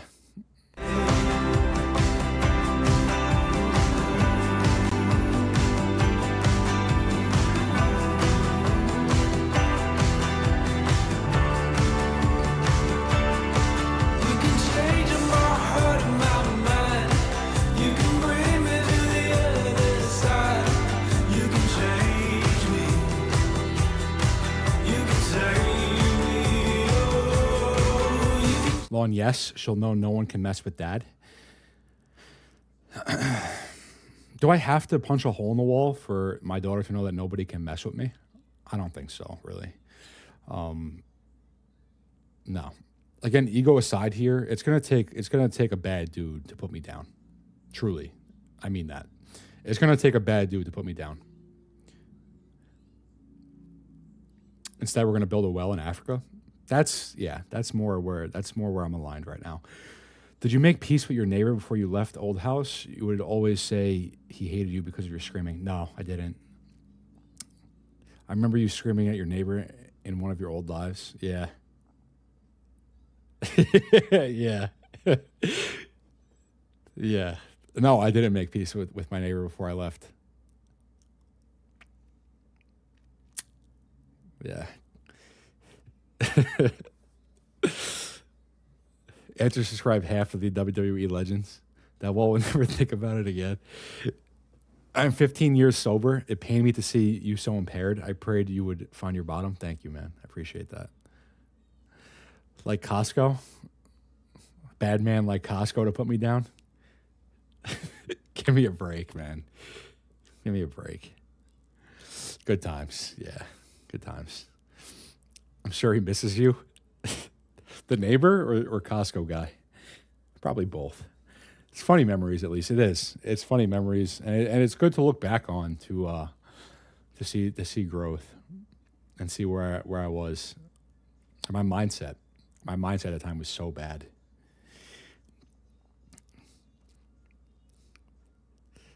Just lightening up the place. I'll go fuck myself. No, sin's cool, man. I get it. I understand what you're saying. I understand what you're saying. I pray there won't come a time in my life where I have to show my daughter that I can, protect her. But if that time comes, I'm going to, and she'll know. She'll know. The unconditional love to you and your child and God changes everything. Yeah. And fighting with his neighbor was part of the fractal. It might have been. It might have been. And I've always loved your TA vids, but your lives would have me grieved for you. I saw something in you that caused me to believe there was hope. I began praying for God to get a hold of you. And all of you that were praying to me, it worked. So thank you. Thank you, guys. So you go to Costco and Maria, it's just right there, sweeping. What are you doing? Oh, man. Honestly, I mean, that's serious. Say I walk into Costco and Marantz is right there sweeping. What are you going to do? I would probably walk up to him and shake his hand. And I would ask him if he still has a problem with me, then we could handle it. And I would probably talk to him and get to know him a little bit and see. If he would have kept going, that answer might have been a little bit different, but he kind of stopped. We're doing an 1800 shot together sometime, Matt. I think the discipline is there, bro. Yeah. To the fighters in here, just because someone disrespects you, be careful if you knock someone out and they have an aneurysm. That's one of my biggest fears. See, I'm not afraid of losing a fight. I'm not afraid of getting knocked out myself. I'm not afraid of any guy, any man, bigger than me, smaller than me, professional fighter, not a professional fighter. I'm not afraid to fight. What I am afraid of is with my strength, and I am, saying this with my ego aside humbly, I am a strong man. I've always been very strong. So my fear is that I get into a situation where somebody starts something with me and I have to put an end to it physically, and I end up killing somebody. Not intentionally, but that is a fear of mine. Yeah, because I know someone that that's happened to. So, yeah, that's a real thing. Again, I'll read that message again to all the fighters in here. Just because someone disrespects you, be careful if you knock someone out and they have an aneurysm after hitting their head on the concrete. You're not seeing your family. Yeah. Yeah. Ryuk is an instigator? I don't think so. I don't think he is. No, it's a funny question. It's a funny question to ask. I'll give it to him. Honestly, if I walked into a Costco and I saw him there, I'm not sure what I would do. I would probably talk to him. I would probably have a conversation with him and ask him, what is your problem? What's your deal with me? Like, are you not invested in GameStop? Do you not want GameStop to moon? Like, what is your problem with me? Like, I don't understand. Is it because I'm more on the AMC side than GME? I don't get it. That is my biggest fear of fighting. Yeah. As for any guy, any guy that's confident in himself and knows that he can give someone the work for real.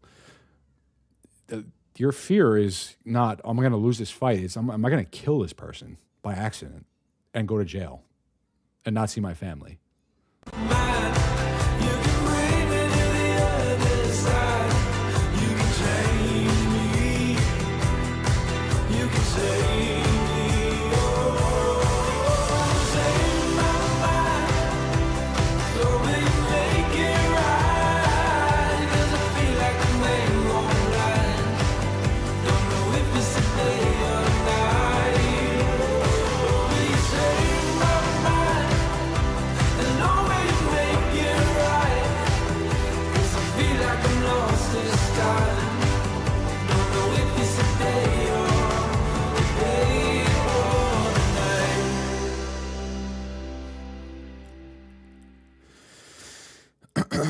There's always Data Zero too. I forgot about him. I forgot he existed. I forgot about Data Zero. I was just about to say, I think he's upset that we're rooting for AMC a bit more than what we do for GME, but I still got options on GME as well. I talk about GameStop in every update video, so it doesn't really make sense to me. Like, I think it should be pretty clear at this point, you know.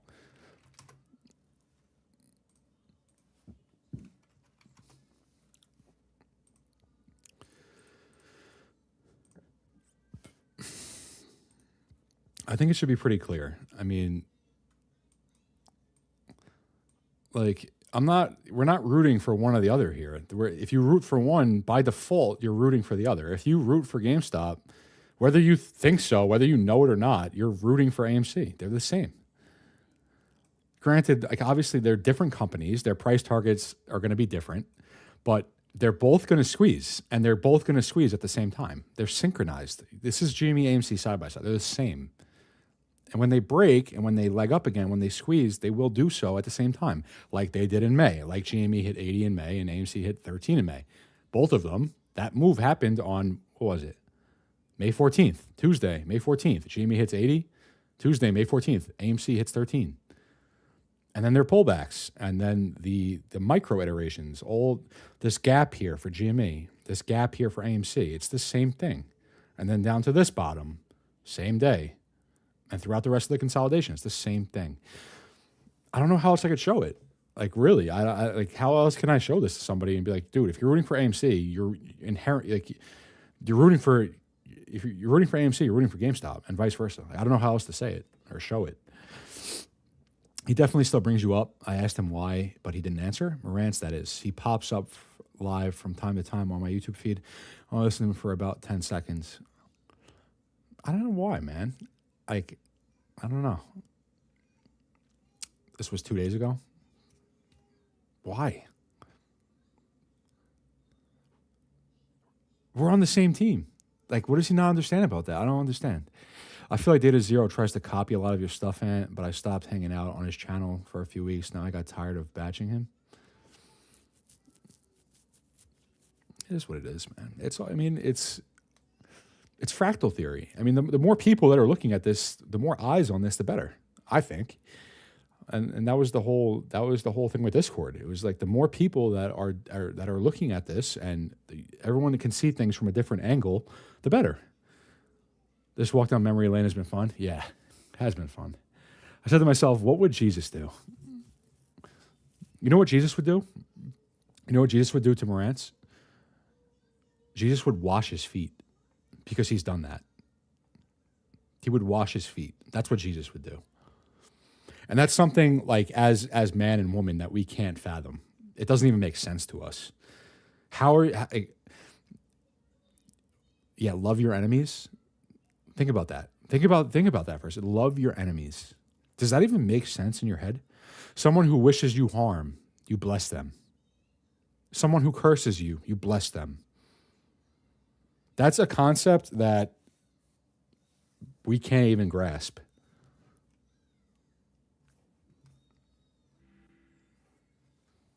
You know? You know or no?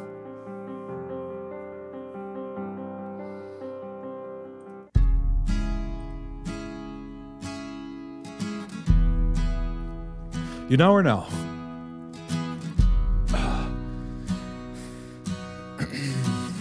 That's when you give me a call. I am that guy. I missed that. My bad, Sam.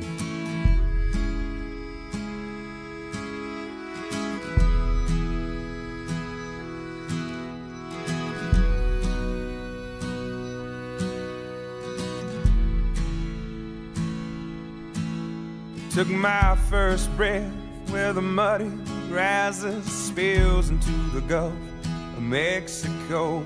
The skyline is colored by chemical plants. Put bread on the table of the working It's not the point. man, where the working man does his best to provide safety and shelter for kids and a wife, giving a little of a soul every day, making overtime to keep the wolves away.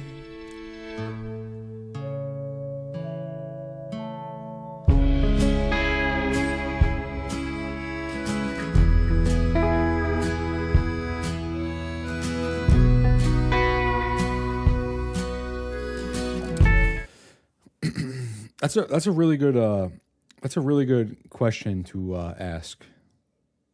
If I could find it, what Doug said. I said to myself, what would Jesus do? whatever you're going through, right? Whatever you're going through in life and whatever conflicts you have with people in your life, ask yourself, what would Jesus do? In this circumstance, in this situation, what would Jesus do? And if you did that and everybody else did that, do you understand how great of a place the world would be?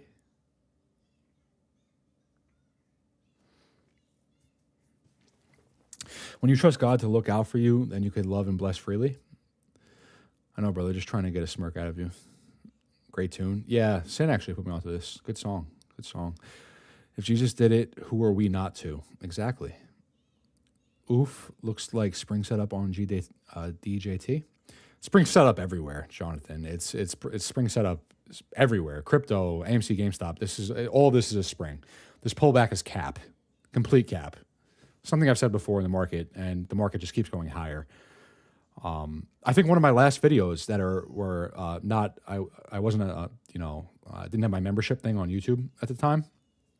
I was talking about how the pullback on Bitcoin that we were seeing was cap, and I believe at that time Bitcoin was it was down. It was like 50K or 6. And I was saying at the time Bitcoin's going all-time highs. This pullback is nothing.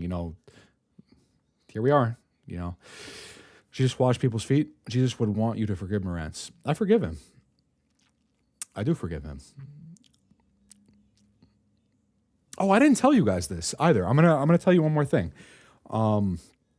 because I didn't include this in my my video. This one, the video about the magazine, the Time magazine that says Jesus with the contract expiration on it. The day before this was Sunday, and I had gone out because we needed toilet paper, and again, that's all I was grabbing. I was just going to the store to grab toilet paper and maybe like one other thing. And as I'm driving to the store, it's Sunday, and I'm thinking in my head, oh, football's on today. I can't wait. Just want to watch football all day. And I'm like, why is this the first thing that comes to my head? Why is that the first thing? And as I'm like thinking this, I'm driving past a church on the way to the grocery store. And then I get to the parking lot, and I don't know why.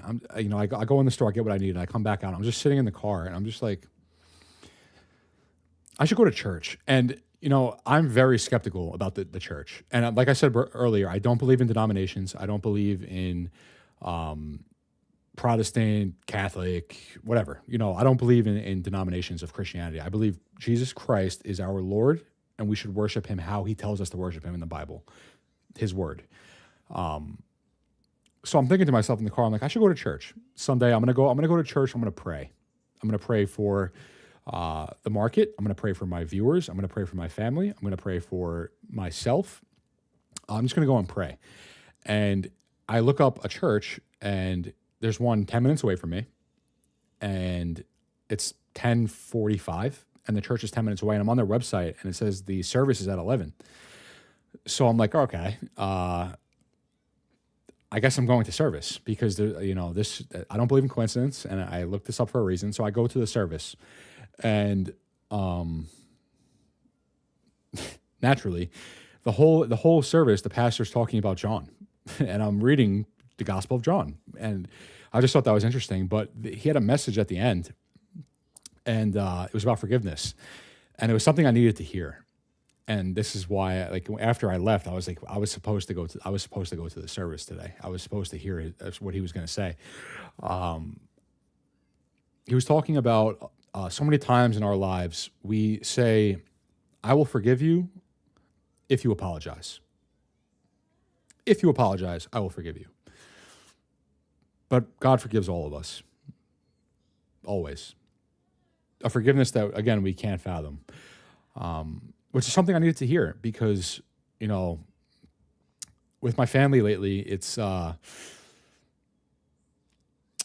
me finding faith. Let's just put it this way. Me finding faith has driven a pretty significant wedge in between me and some of my family. And it's been taking a toll on me because I love them and I want them to see the truth. I want them to see the truth. I want them to experience what I experienced. these past couple months. I want them to live in the truth, and they just don't see it the way that I do, and it's taken a toll on me. And I've had some words which I regret. So hearing that from the church, from the pastor at that church, I was moved. I was like, and literally, I've literally said that word for word. I've said it before. I will forgive you if you apologize. All you have to do is apologize, and I will forgive you. I've said that literally word for word. So when he said that, I was sitting there just baffled. Yeah. Yeah, like I said, there's been a lot of weird things happening to me, but that was Sunday, and then this was Monday.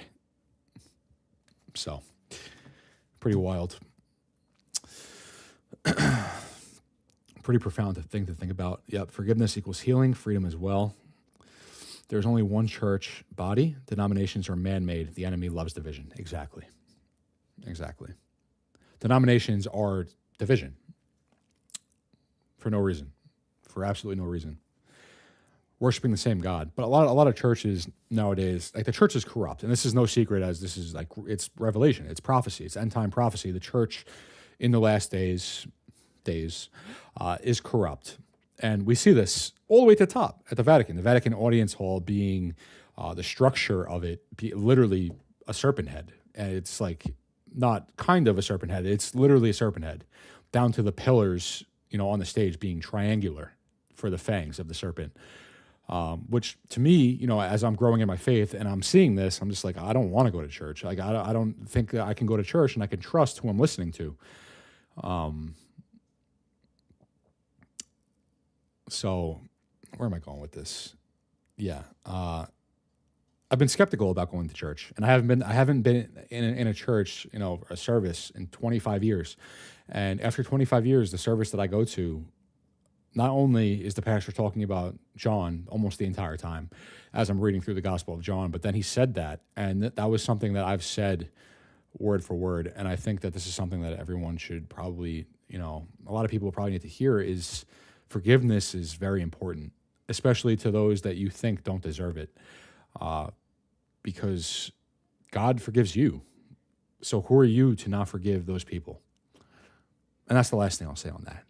Yeah, true forgiveness doesn't require an apology. It's pretty profound when you realize that. Yeah, exactly.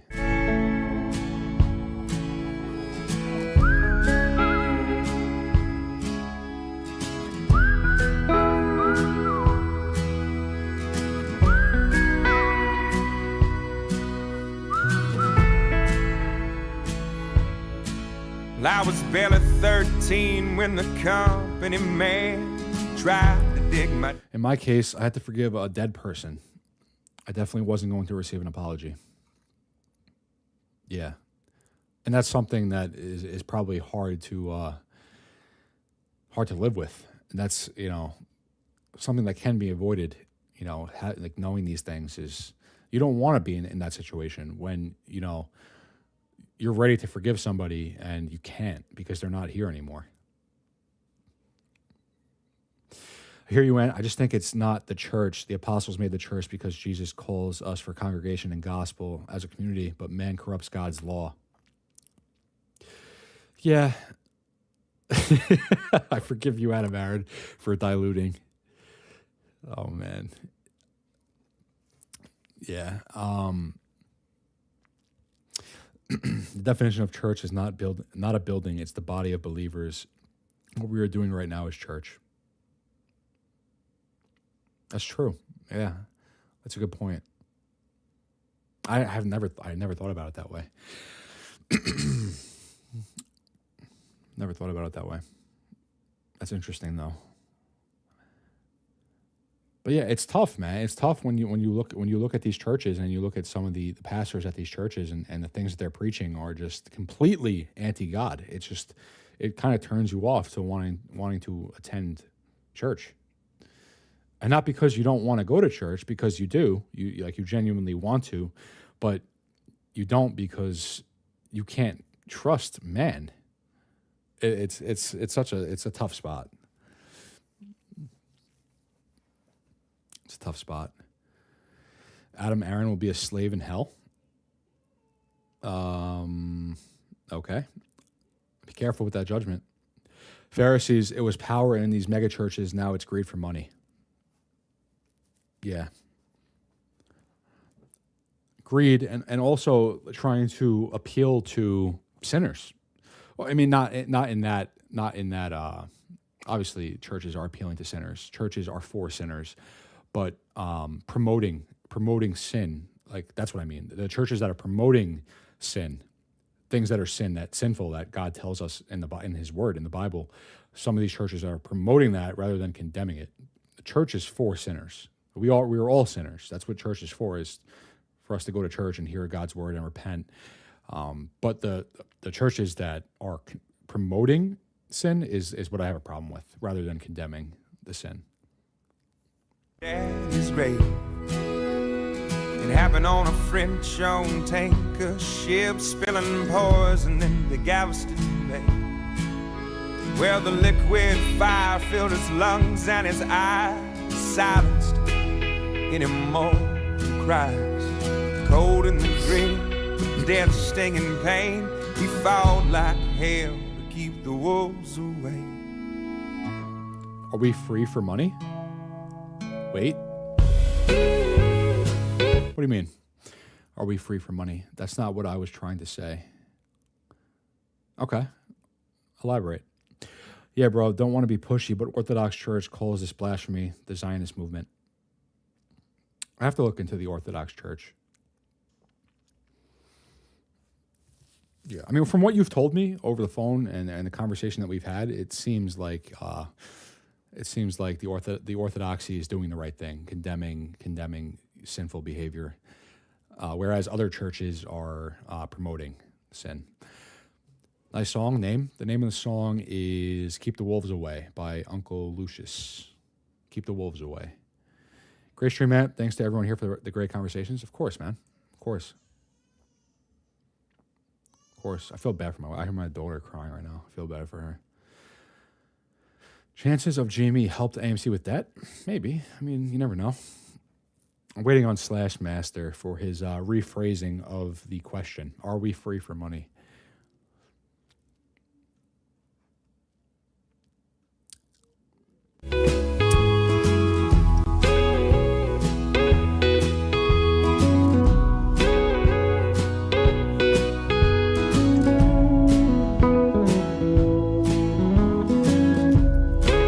Gotcha, bro.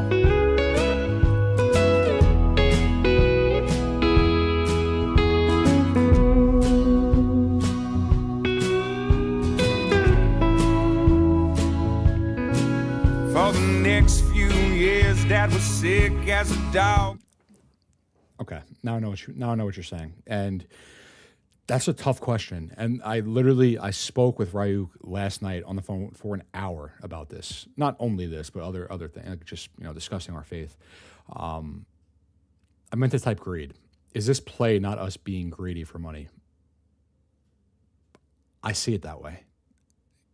At this point, if I'm going to be true to myself, and if I'm going to be true to myself and ask myself, are we being greedy? Is it not just in our best interest is the 9 to 5 not just in our best interest? But, knowing the things that I know now, what I'm trying to say is when I first made my channel and was sharing my theory with everyone about the market, about the broader market and the meme stocks, when I was first sharing my theory, at that point in my life, I was approaching this play from a sense of greed. I was approaching this for all of the wrong reasons. The mansions, the Lambos, the fulfilling lustful desires, whatever it may have been, all of the wrong reasons. At this point now, and I mean this, I genuinely mean this when I say this, I'm at this point indifferent. And I know that might sound bad. I still care very much about the play. I want everyone to make money. I want everyone to win. But for myself, at least, the money to me is, for me, if I have the money, number one, there's two things that I'm going to do. Number one is remove myself from the Luciferian system, which is the system, the 9 to 5, the public school, the living under governance, living under this system. Removing myself from that, having to go to a grocery store for food. That's what I mean. Like I want to be self-sustainable. I want to farm somewhere isolated. Your move, bro. Thank you. Thank you for the $20. I'll get to you in a minute. Somewhere isolated where I don't have to rely on the system. And number two is I want to help people that need it. And this is the main thing. So something that really bothers me, and even before I found my faith, something that really always bothered me was the amount of multi-billionaires that are in the world, multi-billionaires in the world that theoretically could end world hunger. They could end world hunger. They could help give people shelter that need it. They could help give people medical care that they need, and still have billions of dollars left and still have millions of dollars left. And they choose to just keep stacking and making their pockets fatter and fatter and fatter. I've always had a problem with that. So when I come into this newfound wealth, I want to help people that need it. That's what I think my purpose is. As I'm doing here, as I'm trying to help people to come into that wealth, that hopefully they will use it for the right reasons as well. So I hope that answered your question. Is this play not us being greedy for money? It depends on the reason. It depends on, is your intention greedy? Is your intention of coming into this wealth for greed purposes, or are you planning on actually doing some good with it? And could you play a song for me, Revival by Soul Savers? It's a good song having to do with what you were saying about the coming to the place of repentance. Yeah, I'm going to finish up this one, and then I'll cue that up. But it made a recovery just to spite the odds. The settlement came and we moved out of town, where the sky is in heavy with refinery clouds. Yeah, he's still alive. So I'm just gonna have to keep pausing. I just want to read through these comments. I've been going to the same church for 45 years since I was born, but I feel different about the church because he is always talking bad about people. My opinion, that's not a good thing. If the pastor you're listening to is always speaking negatively about people, that's not a good thing. I'll just say that to you plainly. Again, ask yourself, what would Jesus do? What would Jesus say? That's not a good thing. The why matters, exactly. Your move, bro, $20. The only thing I wanted to send you in private is this video. The man is a strong Christian and came up with a powerful concept that is life-changing for you and your family. Do you want to just link it here in the chat? And by the way, thank you for the $20, bro. I appreciate that. Do you want to just link it here in the chat and I'll just pull it up in my browser and save it for later? I can do that if you want, so you don't have to DM me. Or, my Twitter, I believe in my YouTube, the YouTube live is in the description of this live stream is my Twitter handle if you want to get to me like that. No, this play isn't about greed. It isn't wrong to want a life for your family. Money is energy, and that takes a certain amount of energy. Otherwise, live a life of poverty. I'm late on the live chat. Your intentions with the money is what matters. Exactly, Sin. Amish life, got it. Just kidding. At my age and phase of life, I would love that. I'm with you on the freedom from the 9 to 5, but as opportunities come and go with this, part of me can't help but think it's a situation where God might be trying to teach us to let go of monetary desire. Like I said, and you'd have to believe me when I say this, but I am indifferent at this point about money. Like, I'm not going to just stop what I've been working on and what I've been doing. But at this point, the money to me, I'm indifferent. I'm indifferent. And I mean that, like, truly. Psalm 50:10. For every beast of the forest is mine, and the cattle upon 1,000 hills. Do good with the money, exactly. God wants us to be prosperous and live in abundance. Some of us, myself included, have served in some capacity a long time and just want that financial freedom so I can continue serving, but in a different way that won't keep breaking my back. Yeah, and I want that for all of you. And I trust me. I was I worked my ass off for a very long time. Almost all my life. I mean, working manual labor, busting my ass, working 7 to 7, and still trying to have a life, still trying to go to the gym, and every day working 7 to 7, and just check the check, never having like any, like I'm right there with you. I know. Granted, you're older than me and you've done that for a longer period of time, but that's what I want for my viewers and for and the community in general. I want the best for everyone in the community. Truly, I do.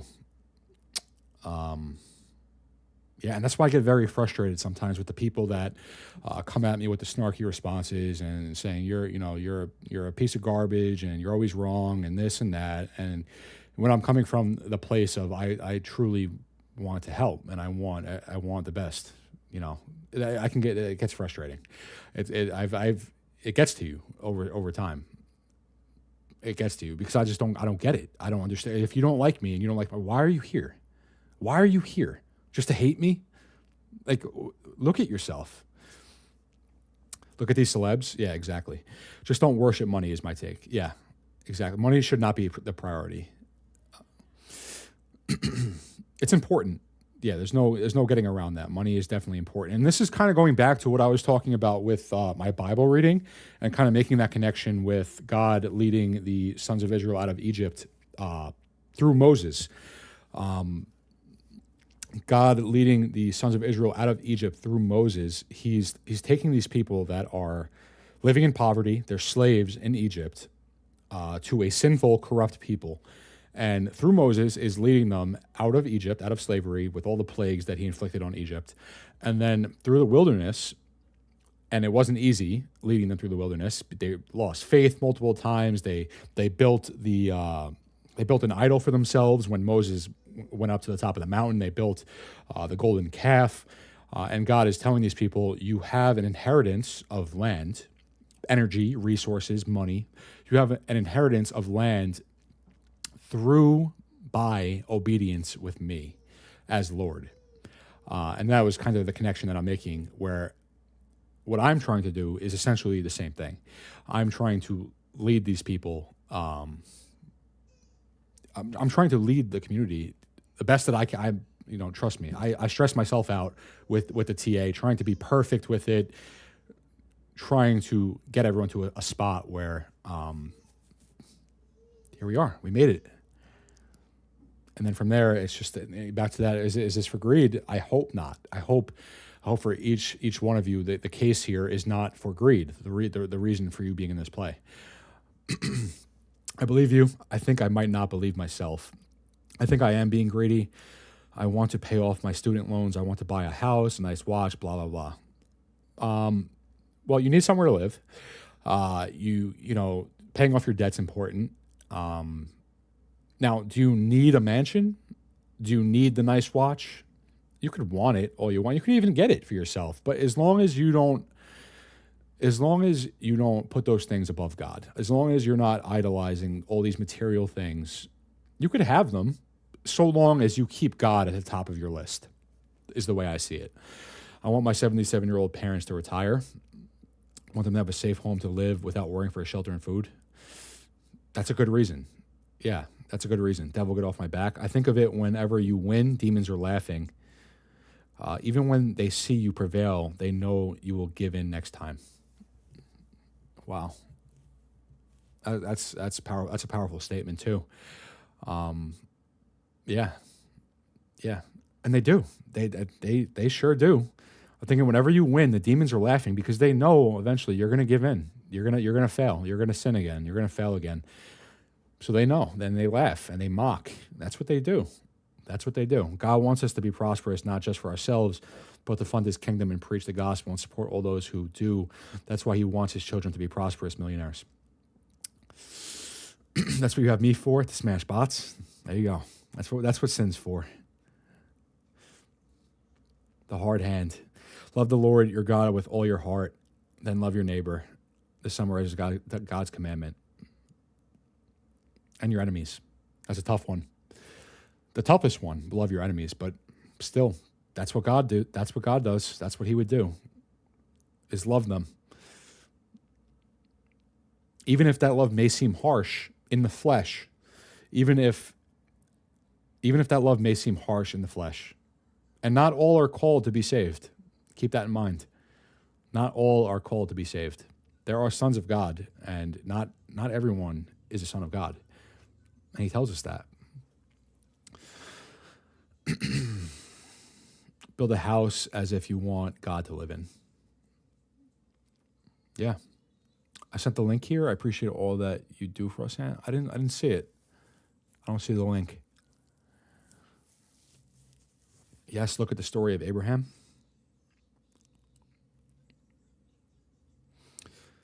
What have you been using to read the Bible, Aunt? I think I want to give it another go, but no, I just can't open the book and read it. Some structure would be helpful. Download the app Hallow, Hallow is the app. And in that app is this podcast called Bible in a Year. And essentially the way it's broken down is chronologically, which I know you're supposed to read bits and pieces. But for my first reading through the Bible, I'm just going cover to cover chronologically, in order. And they break it down. The father who reads it, he reads it with you, and you can read along. And he'll read certain chapters, certain verses every day, and at the end of it, he kind of breaks it down, helps interpret what's being said. Because a lot of times, in the Old Testament especially, it's hard to interpret. It's hard to understand what's going on and what's being said to you. It can be hard to interpret. But the New Testament I found is pretty straightforward. The New Testament is pretty straightforward and easy for us to understand, I think. I've always tried to use what I have to bless others: trucks, trailers, tools, toys, etc. And then that's great. That's how you should. That's how everyone should be. That's how everyone should be. So you're like an archangel. They don't want the job, but does it without complaint. God needs warriors, 2 boys. And question: do you think selling real estate property in New York right now and buying elsewhere is a good idea?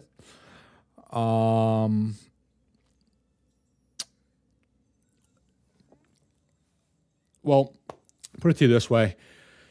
There is correlation between the housing market and the financial markets. So I'm just looking at this from strictly a price, buy, sell, a stock perspective. There is more upside in the market. So housing prices will likely rise for the next year or so. But that crash is inevitable. Though I don't think it's going to be as bad as I initially thought it was going to be. I think it'll be nasty, short term, the crash, the correction, the bear cycle, whatever. The price of houses in that time will likely drop a bit as well, but then it'll just keep going up. So, New York is very expensive. So I will say that New York is very expensive. And not worth it either. I don't think it's worth it to live there permanently if you have the opportunity to live somewhere else. Archangel Sin, love that. The road is narrow. It is. It's a narrow road. Let me put the Good is in his 50s, but the money's running out, and he's paging for pennies. So I'm going for broke with every song I play, 'cause now it's my turn to keep the wolves away.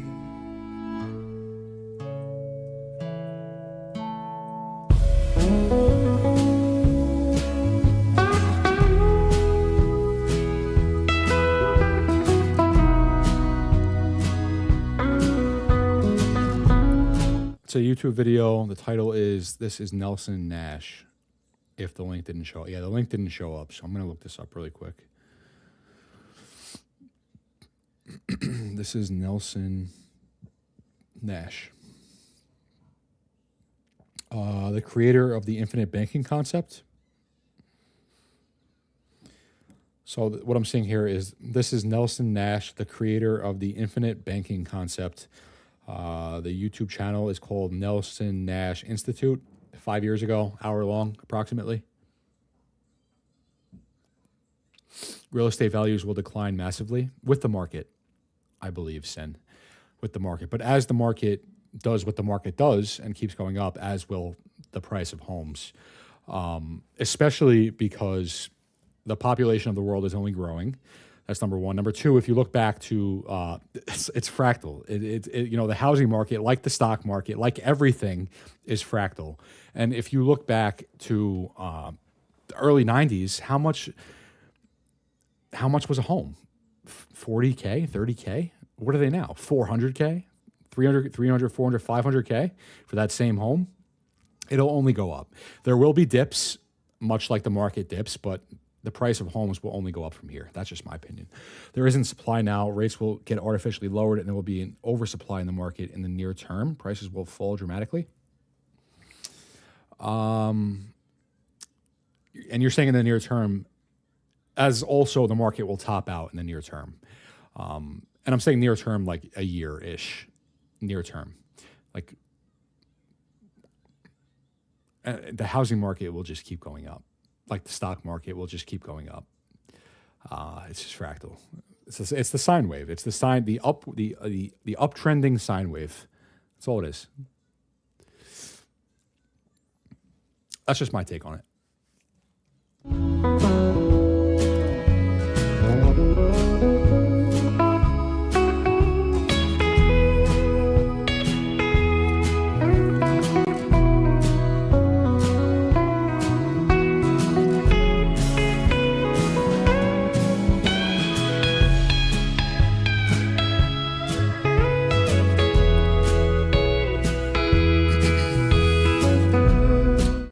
After squeeze, what do you think are some good investments?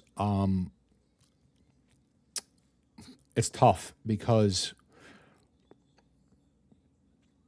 real estate is like the obvious answer, like the easy one. But after the squeeze, that would just imply that you'd just be buying the top for your house, the same you would buy the top for a stock.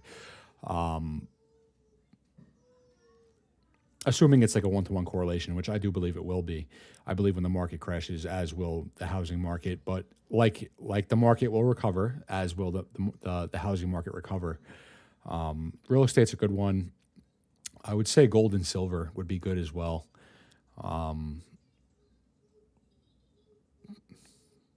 As far as I see, it's real estate and precious metal. And there's people, crypto. Yeah, but do you want to buy the top and wait another 4 years? You want to buy the top and be red for 4 years? I mean, you could do that if you want, but you could allocate differently. It's a tough spot because no matter which way you slice it, wherever you're looking, you're at the top. So, GME earnings at market close or later today? I'm not sure, actually. I'm not sure. If you were only playing AMC $27 calls, how many would you be happy with for when the squeeze happens? Just curious. I think if you have 50 calls on AMC, I think that'll be life-changing money for you. Truly. That's what I think. Anything more is just more. And that's that. But yeah, I mean, like lowballing. What are we talking? $200 per share. I mean, 50 contracts at 200. It's a good amount of money. I mean, that's probably more money than most people have seen in their lives, and you can grow it in other ways. Whether it's okay, the market's at the top now, so now it's time to buy puts on Netflix or Meta, and sit back and collect for a year or two. And now the market's bottoming out, so now it's time to flip. Now it's time to flip on the other side of this and say, okay, now we're going to do the same thing back to the upside. Now we're going to buy at-the-money calls on Netflix and Meta 2 years out and just sit back and collect. And then at the end of that road, it's meme season again. It's small cap season again. And then it's just a cycle. Firm handshake there, brother.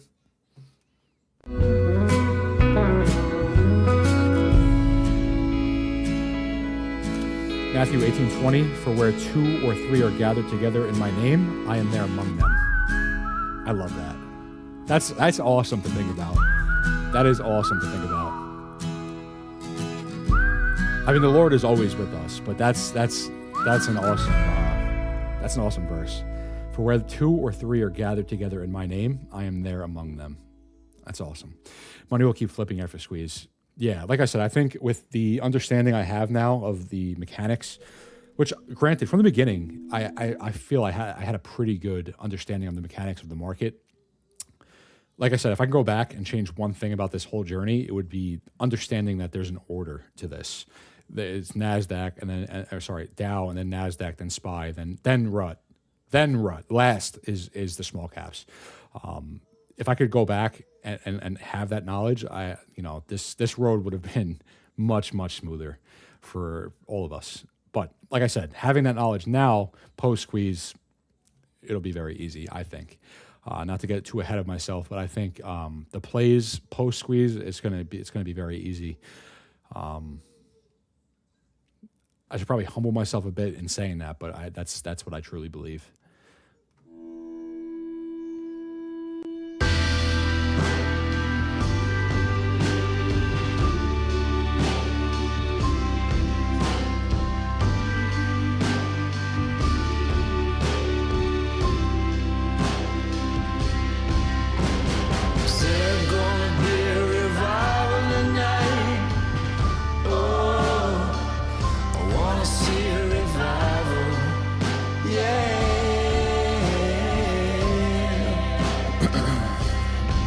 Call contract volume is out of sight for January.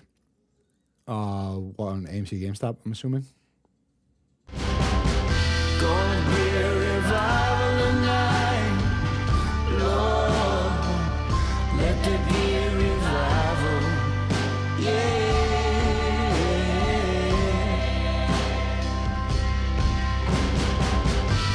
Forgive what I have done. It means my soul survival. Yes, that makes sense. Almost at January, so.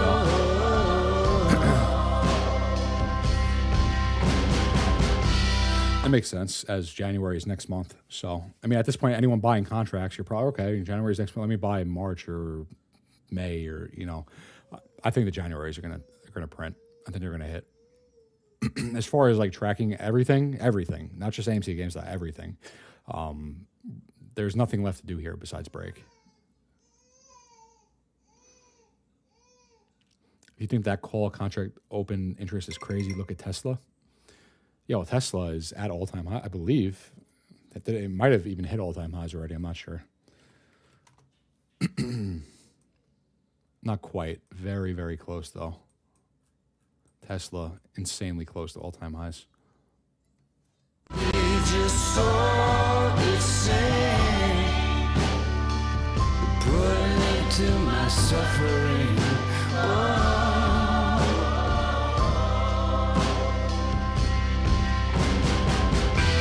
And why am I so blind?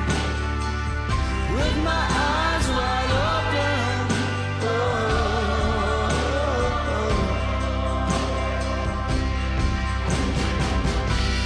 Trying to get my hands clean and water.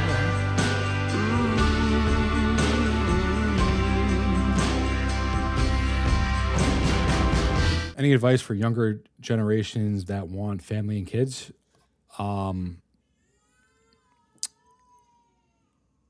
Number one piece of advice, especially if you are strong in your faith as a Christian, is the woman that you are pursuing should be Christian.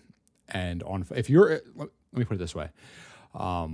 If you are on fire for Jesus, the person that you want to be with should also, because that can be a tricky spot. Kids, I mean, just read the Bible. Premarital sex has become pretty normalized in our society, where it shouldn't be. And then because of that, now we have the issue with abortion.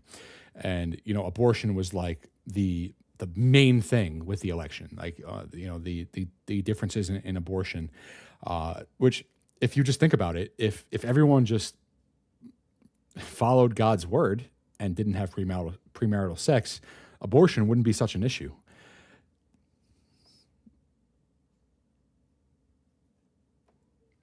So that's the advice I would give. And thanks for guiding us, buddy. I know people are saying this a lot, but personally, even though this was a bumpy ride, you helped me and my family stay sane through this investment. So thank you, bro, truly. Yeah, of course, man. Hope you continue even after the squeeze. Lord knows I need the guidance.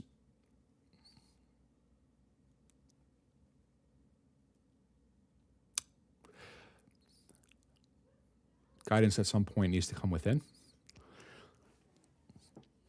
Though that may be partially true, some people need it. You know, some people need guidance in their life. I needed guidance. I didn't have any. You know, I'll say, I could openly say I needed guidance when I was younger, and I had none. And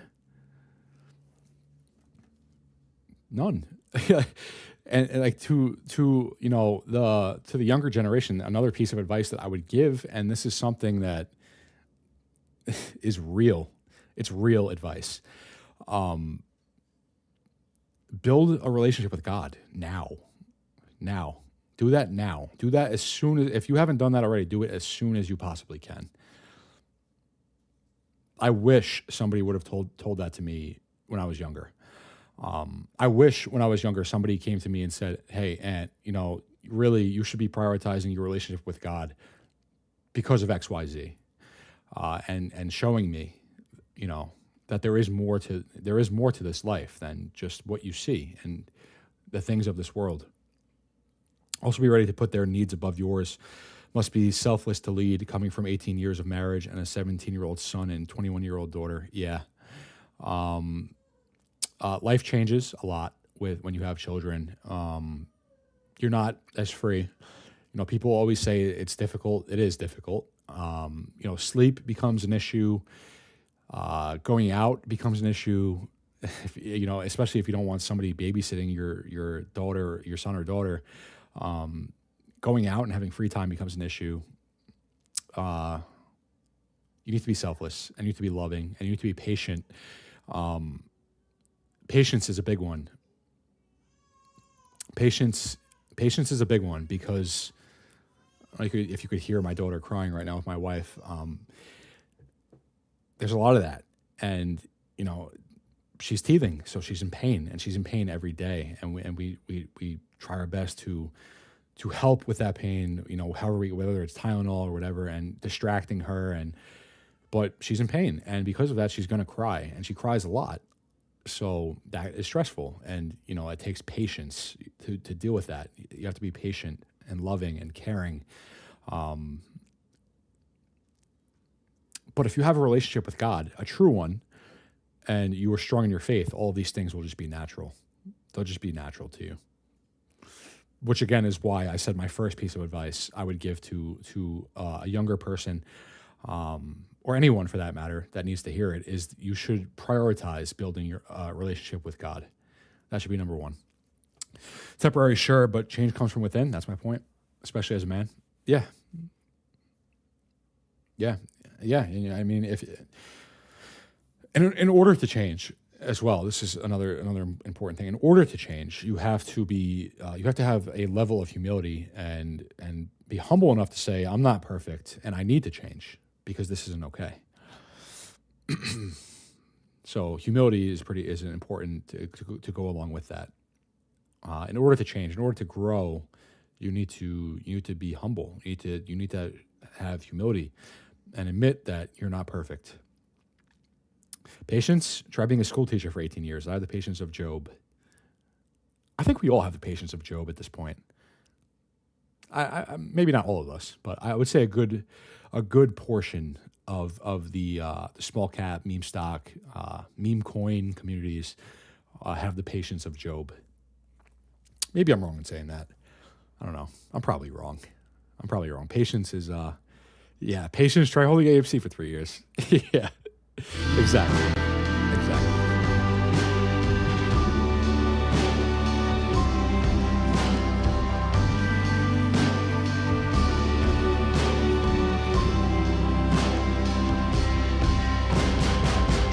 Wanna see a revival tonight?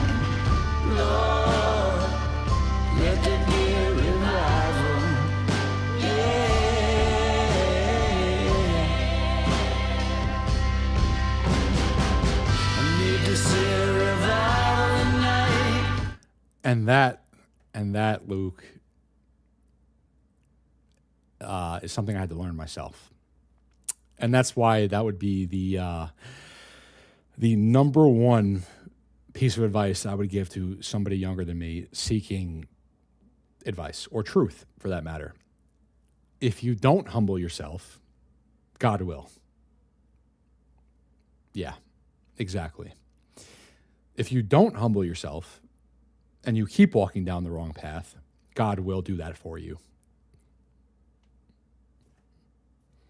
We spoke about that a lot earlier today. Patience, try having a warrior conquering mentality and being born in this era. Haha, JK. No, I don't think you're really kidding. I think you're being serious, which I don't think is entirely a bad thing either. Society needs that. Society needs that out of men. It needs that. And looking at it every single way. But also, in the same breath, society needs God. That's like number one. Society needs God. In order to thrive, in order to truly thrive, society needs God. And looking at it every day, that's patience, exactly. Crypto's bouncing back a little bit. Love hearing your daughter. Our granddaughter is 3 months old, and we only get to see her once a week or less right now. Such a great time in life. Can you guys hear her crying? I'm sure you can.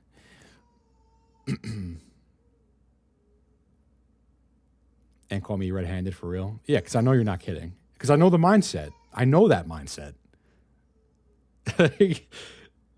I know that mindset. So I know you're kidding. I know you're being serious. I know where you're coming from.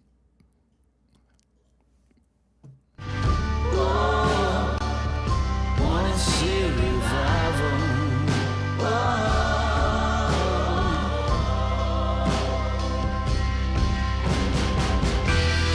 Why am I so blind? With my eyes wide open,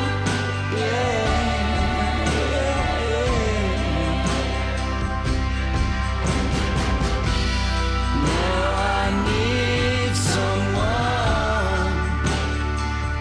Let this dark night be done.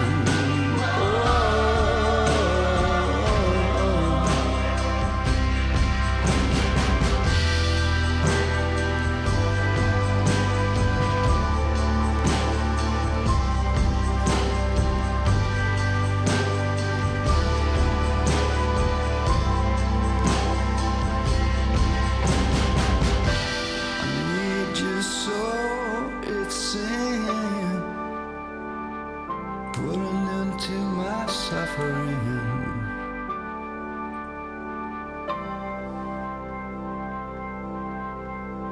I wanna see a revival tonight, Lord. There needs to be a My son just turned 33. Enjoy it. Was yesterday. He was 5. Well, seems that way. Yeah, time flies, man. Time flies. Family is people you would die for. Brothers are people you would die with. Wish we could add gifts to this chat. Yeah, you have to take that up with YouTube. I'm surprised they haven't done that by now. I feel like that would be like that would help out a lot, you know. Like, it wouldn't hurt. I'm surprised they haven't done that. But then again, it's YouTube, so I don't really expect much from YouTube. I'll be that wolf, too many sheep. Depends on the context of sheep, I suppose. But yeah, there needs to be like the warrior mindset. There has to be. Society needs God, love, compassion, and sheepdogs to defend them from the wolves.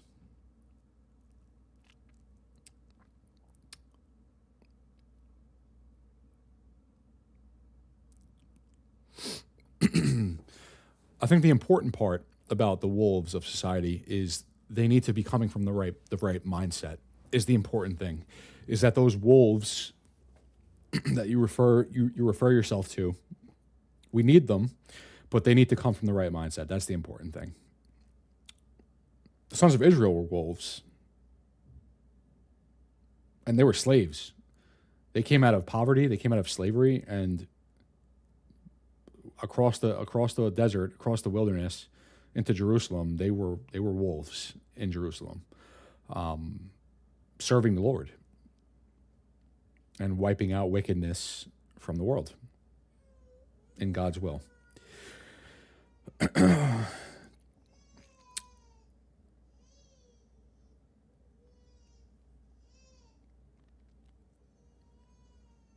Insert Wolfpack gif. There you go.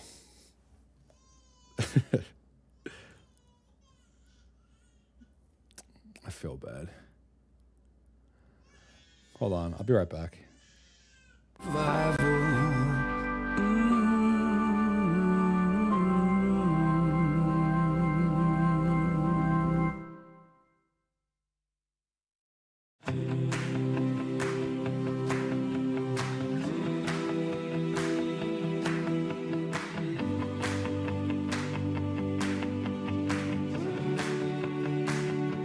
Searching all the stars for a sign of hope, looking for the light that can lead me home. But do I even know myself?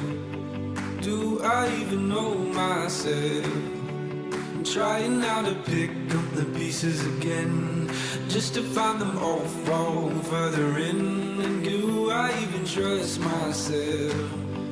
Do I even trust? Oh, Lord, will you save my mind? Lord, will you make it right? 'Cause I feel like a man gone blind. Don't know if it's a day or night. Oh, will you save my mind? Or will you make it right? 'Cause I feel like I'm lost this time. Don't know if it's a day or a day or the night. I've chose the road. Oh, I've been a fool to take it on alone. You know that I could use some help. You know that I could use some help. I just wanna feel that fire again. I just want some healing deep within. You know that it's been hard to tell. You know that it's been hard to tell. Lord, will you save my mind? Lord, will you make it right? 'Cause I feel like a man going blind. Don't know if it's a day or night. Oh, will you save my mind? Lord, will you make it right? 'Cause I feel like I'm lost this time. Don't know if it's a day or a day or the night.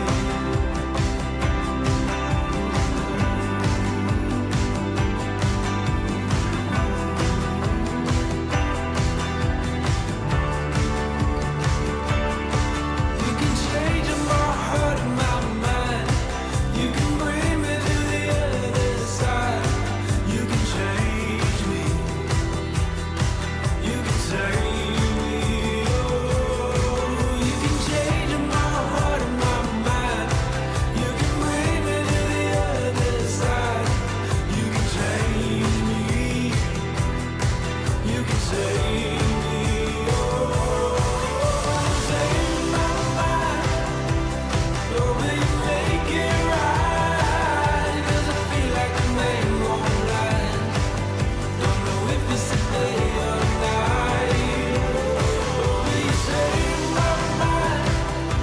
And Lord, will you make it right? 'Cause I feel like I'm lost this time. Don't know if it's a day or a day or a night.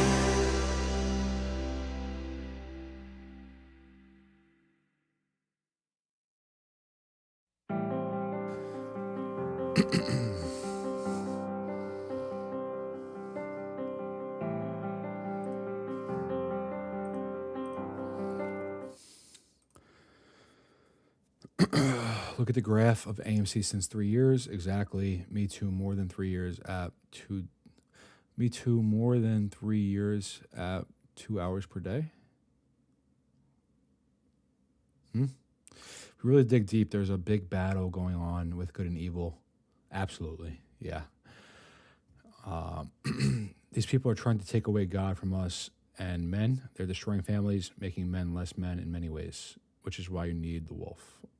Wolf will do what sheepdogs can't. Take a clean washcloth, wet it, and freeze it, and give it to your daughter. I think she's hungry. My wife is feeding her right now. Help with the teething. And don't reuse towels, make fresh ones.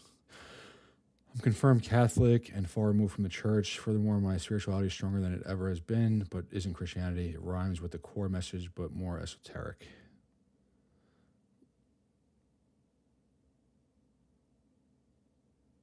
Yeah, I mean, like I said, I mean, you're going to have your own opinions. I don't agree with them, and you don't agree with mine. It's fine. It is what it is. We don't have to see things the same way, and not everybody will, so.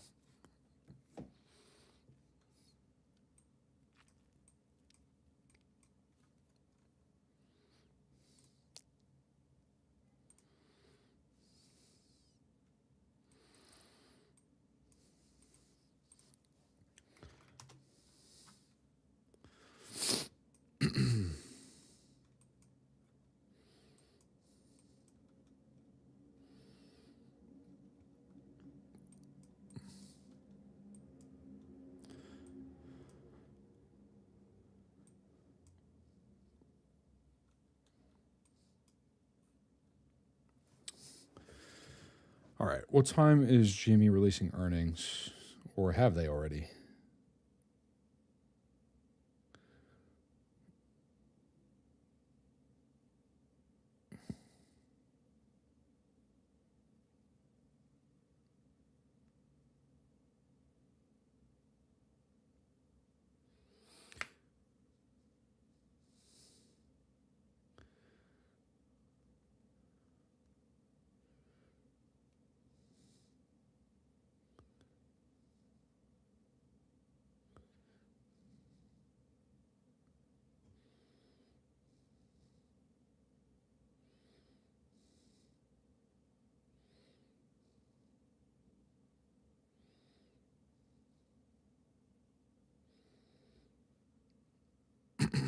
I heard esoteric.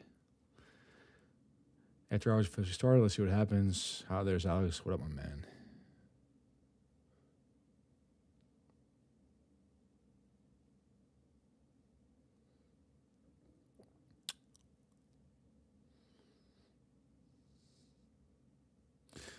Google clove oil for teething babies. It's natural and it works. Clove oil. Thank you. Thank you, El. Appreciate that. Be careful with magic. Bible warns us of this. I respect your free will, of course, brother. I agree, Ryuk. I agree.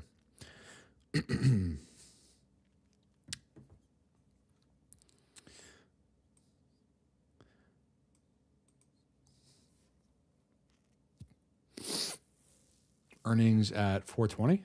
Is it actually at 420?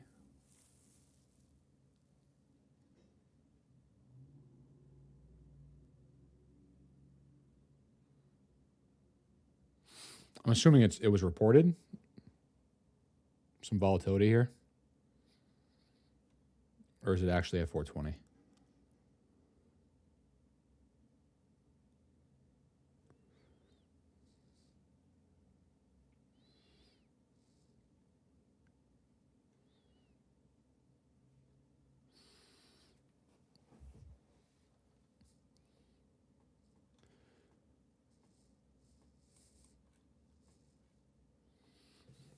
No way it's at 420. Yeah, I don't believe that.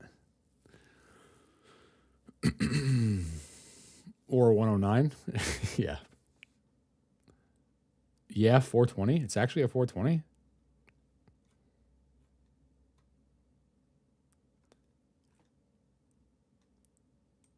You're lying.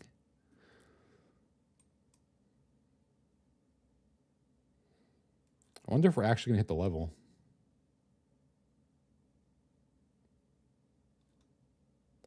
Where is it?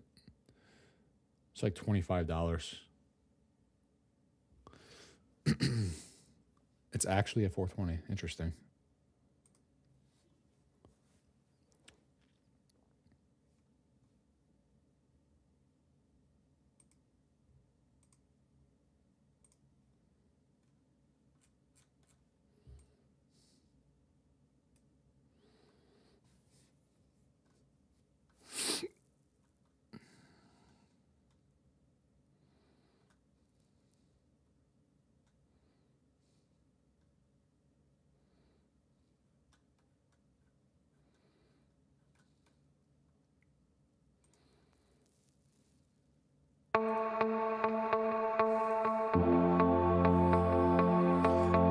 Like what Jordan Peterson says, become a monster and learn how to control it.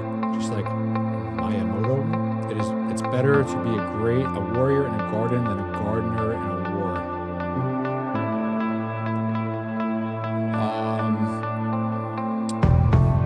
Yeah, I mean, whatever that means. Like, I could be strong in my faith and still whoop 99% of the dudes' asses I'm walking by in the street. Like, I could be a warrior and be loving and strong in my faith at the same time. If that makes sense. I just don't have to show you I'm a warrior. Does that make sense? I feel like that makes sense.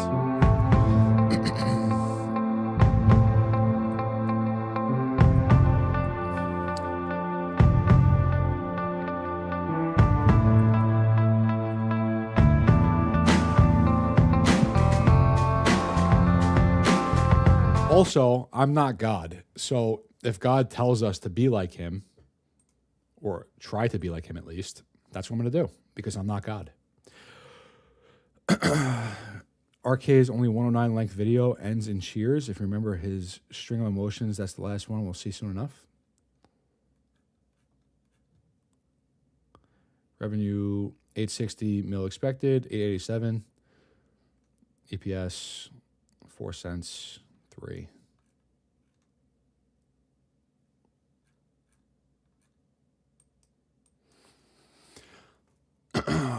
Well, I mean, to break this down very simple, there's only two things that could happen here. And it's not just for AMC. It's not just for GameStop. It's either a vertical line down for both of them, or they squeeze.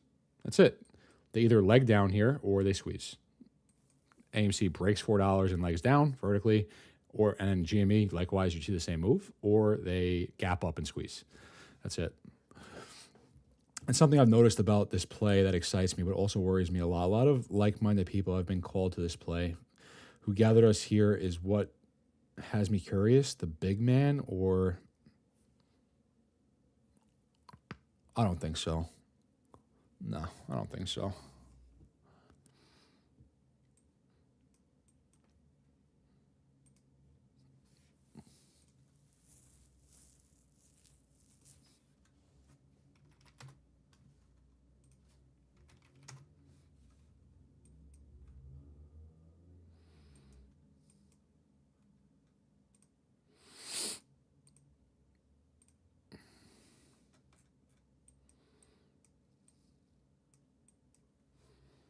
It seems so.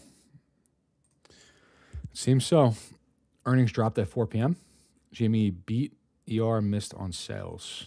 I mean, I don't really care if they beat or not. I mean, we've seen gap downs on beats and we've seen gap ups on misses. It's not really the point.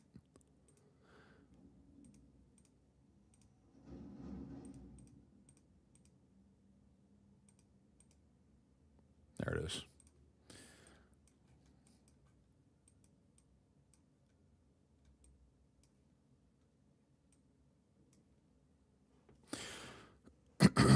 They beat, just saw it. It makes sense to me, and you don't have to show it. You just have to know it within. Oh, I do.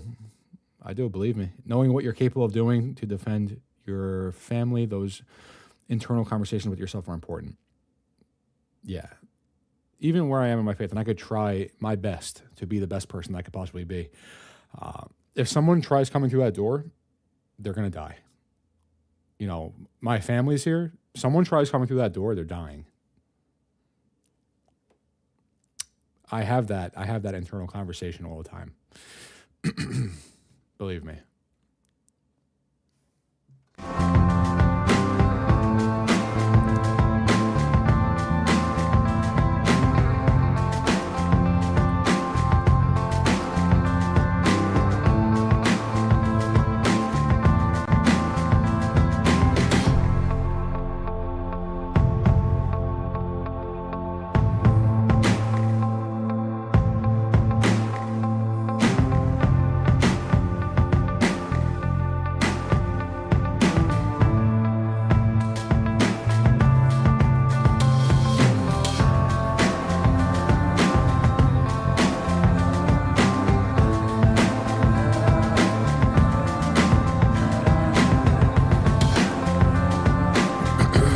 Earnings is a non-factor. Again, the next window is FOMC.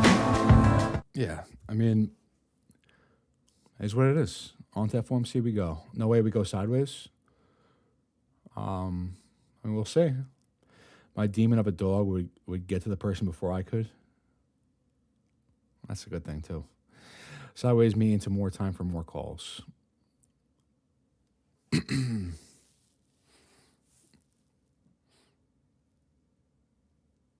Wonder if this will be the first earnings Cohen speaks to spark the fractals into squeeze.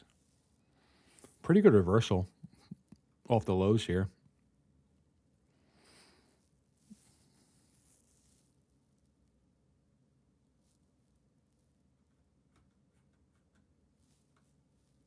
I think FOMC is it, bro. I think you're right.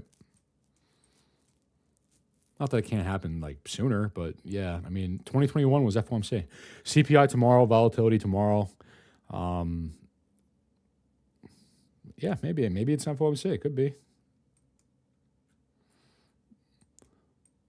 Oh, whatever it is, we're here. Whatever the catalyst is going to be. I mean, look at this. Like, and AMC likewise, same thing. And Dogecoin likewise, same thing. And Bitcoin and everything else.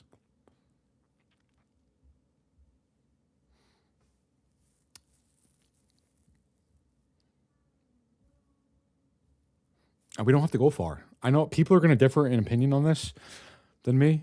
There is no price action above $30 again. The next time we cross this white line up here, 30, that's it.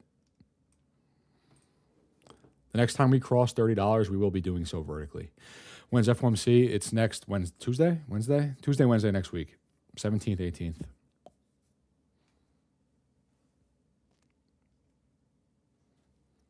And by then, I think we're probably going to see Dogecoin. I mean, maybe it could break out here, but are we going to see 34 cents?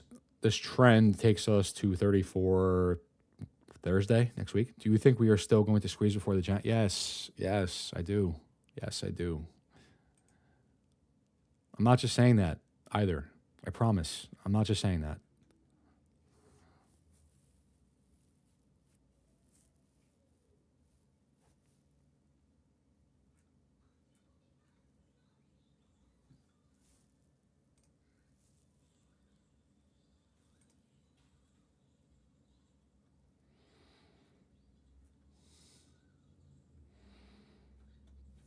That kind of looks gappy for AMC too. I'm not sure if AMC is even budging right now after, I mean, a little bit of green, but that looks like the hook off the V. Oh, I have 3 trend lines here.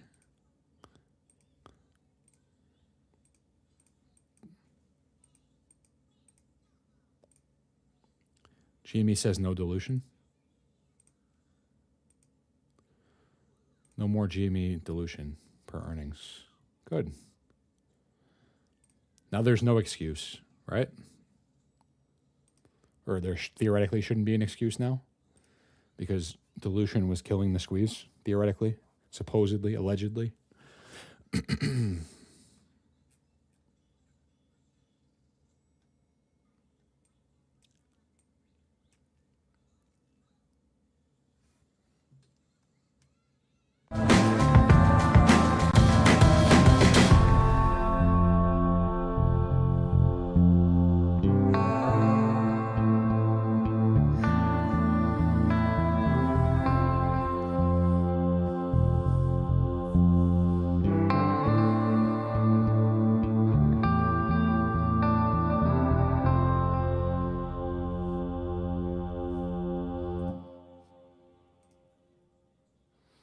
Oh, how did IWM close?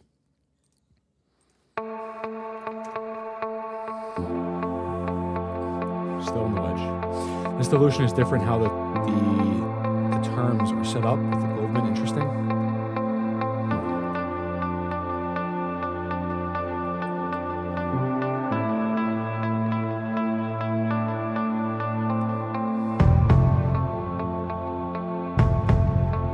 Maybe they know it's coming. Let me tell you this. FOMC it's Wednesday, right? The 18th? Right there. That's FOMC for IWM.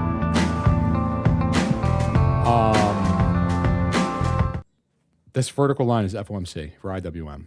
The break out of this wedge is going to be violent. It's the break above 2021 highs. RC explaining what $4 billion cash is going to be used for wouldn't hurt. Bitcoin. Maybe. I don't know. Just guessing.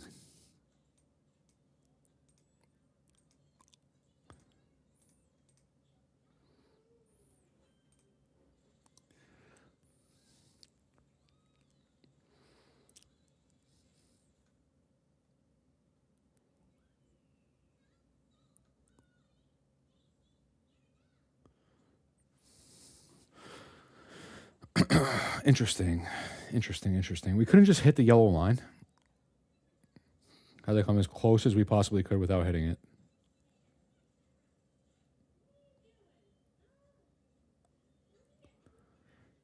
More Funko Pops.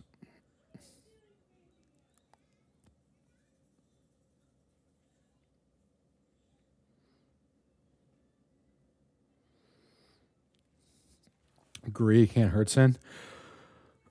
What if that announcement is the squeeze though? Like, what if he announces that and then that's like the day of the squeeze? Could you imagine that? I could imagine that. We all have no idea. I think that's the point. They can't hint or spill the beans. My opinion, he won't give guidance until after we gap to all-time highs. Or maybe he gives guidance and we gap to all-time highs.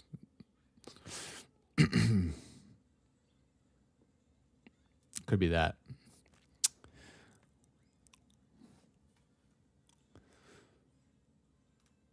And then they just blame Roaring Kitty. Or not blame him, but, all the mainstream financial news outlets would be, oh, Roaring Kitty pumped GME to $10,000 per share.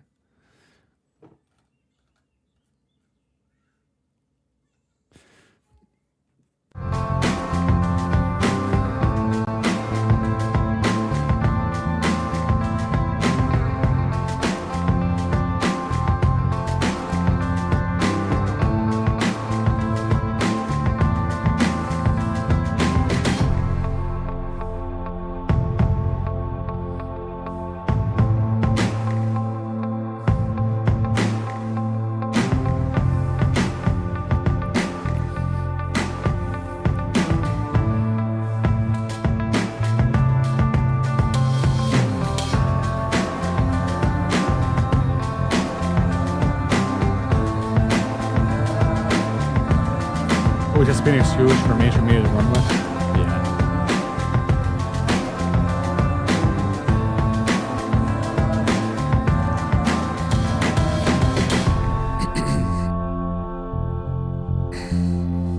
I mean, that was literally the last pump. This pump right here to, what was it, 30? 31? This was, Roaring Kitty. Roaring Kitty tweeted a meme and GameStop just goes vertical. That makes sense. Think about that. Think about that for a second.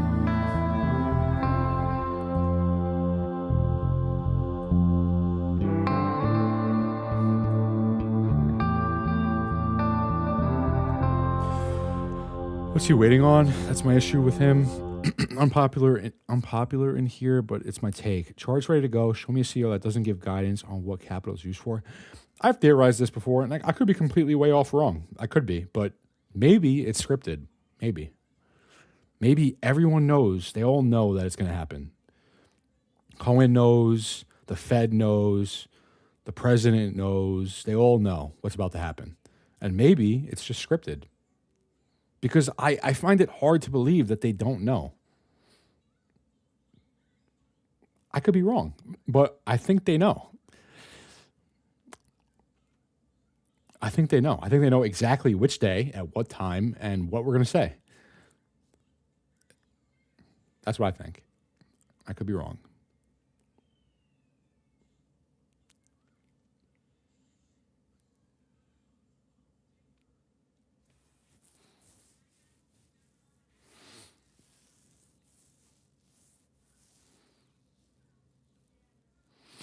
Everyone knows. Truman Show man, I swear.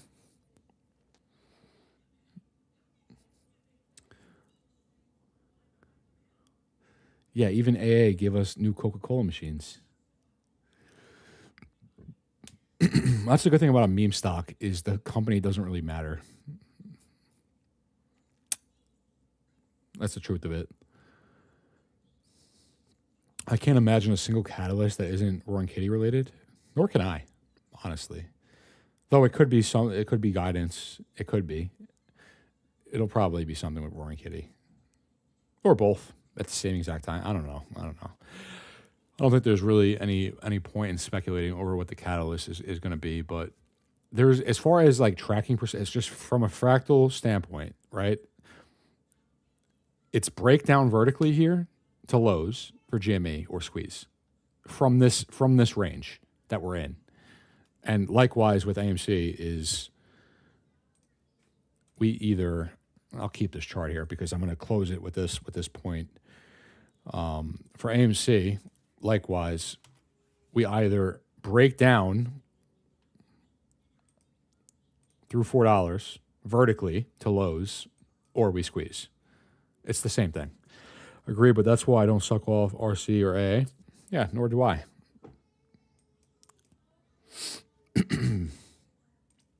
I think most of the AMC community doesn't like Adam Aaron.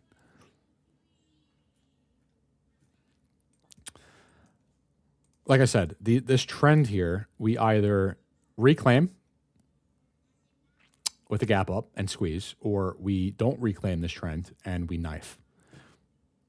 So this is, we're breaking for AMC, and GME is in the range of break.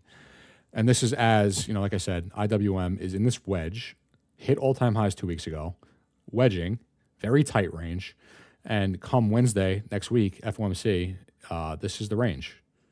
And I have to imagine before then we're going to break out of this and more than likely gap up on FOMC, as we've seen time and time again. As we're looking for continued upside everywhere else, SPY and all the underlying, and also crypto legging up, and you know the position on Bitcoin, and also the position on Dogecoin. Which, granted, the consolidation played out a little bit weird. You know, after this point here, I wasn't expecting highs, like new highs here, but the final stop for Dogecoin was 34 cents. Not to say we're going to get there. It came pretty close. I mean, 36. The final stop here from a fractal standpoint was 34, and then squeeze on Dogecoin. And much like AMC, much like GameStop, this pattern that you see on the line chart, even like if this is knife or a squeeze, there's no in between. It's knife or squeeze for Dogecoin.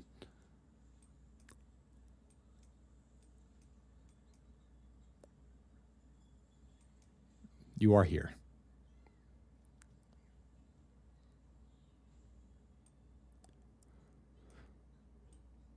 I think the line chart actually makes it a little bit cleaner.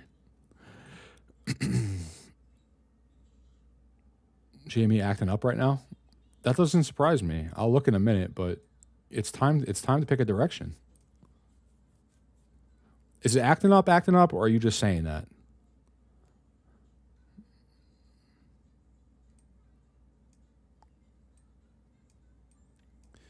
I think this perspective on Dogecoin, it paints the story very clearly. To me, at least, it paints the story very clearly. Previous macro, this little part right here, this little iteration is what we're playing out right now. Very close to the highs, that period of consolidation, which is roughly a month, and we got up here very shortly after the election, November, and then it breaks vertically into a squeeze, and that's the same day that AMC and GameStop squeeze right there.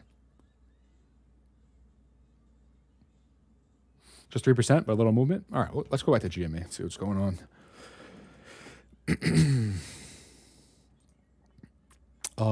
Yeah, I mean, that's a pretty good looking candle, I think. It looks pretty good. I'm not going to complain about that. We have to get above 30. 30 is the level. $30 is the level for GME. Now 4%. Okay. What is going on here? There we go. Yeah, that looks pretty good.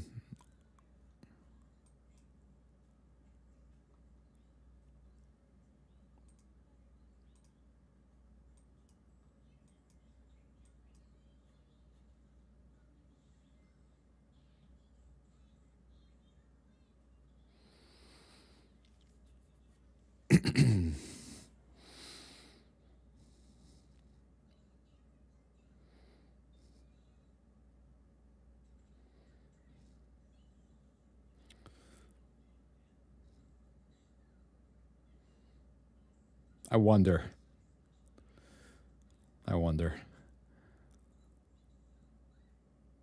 GME gets above 30, it is flying to the upside. Flying. Straight line.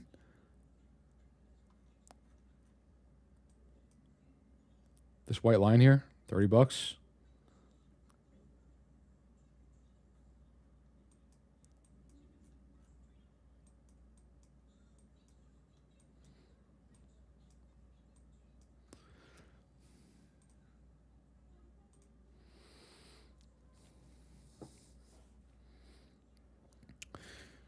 I'll give it a little bit longer just in case things get stupid. This looks gappy for tomorrow, honestly. We can see continuation here.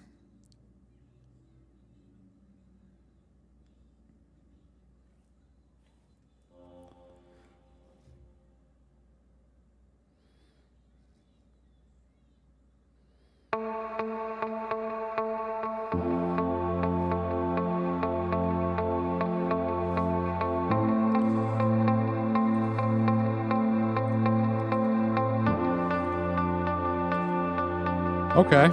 All right. All right. We're getting somewhere.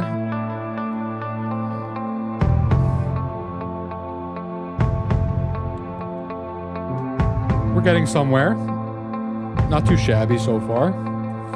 Can we break 30? Can we break 30 after hours?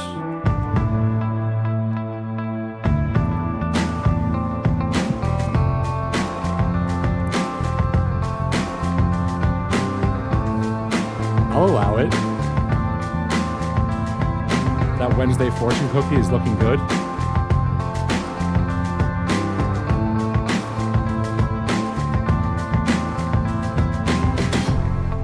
Miss these live streams. Playlists are always on point. Thank you, man.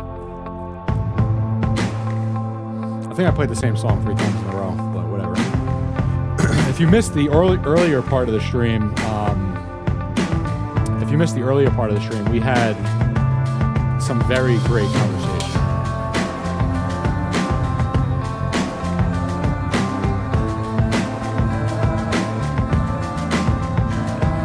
This is looking pretty bullish. Yeah, it's looking pretty good, I think. It looks pretty good. That looks like a pretty nice spring to me. 28.50, let's go. Just get above 30, man. That's all I want. Just get above 30, and that's it. Be a lot more optimistic if AMC shared volatility. Sim, come on, bro. They've been synchronized for 8 months straight. GME gaps up tomorrow. AMC's gapping up tomorrow. AMC doesn't have volatility at the end of its iteration either. Like that V, the V and the hook, there's no volatility there. I'm not going to even bother showing. I already showed it. There's no volatility at the end of the iteration. It's the V, you close at the V, you gap up the next day. There's no volatility at the bottom. Where am I going right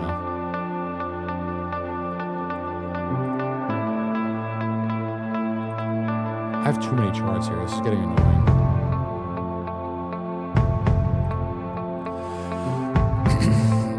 Bro, AMC's waiting for a GME to go. When Amy goes, she straight lines. Yeah. We're changing the rules. Fortune cookies are now allowed? No. They're not. They're not. Will you go live tomorrow if GME closes above 30 right now? Yeah. Because if GME closes above 30 today, it's gapping up tomorrow. Yes. I'll be live tomorrow. Yeah.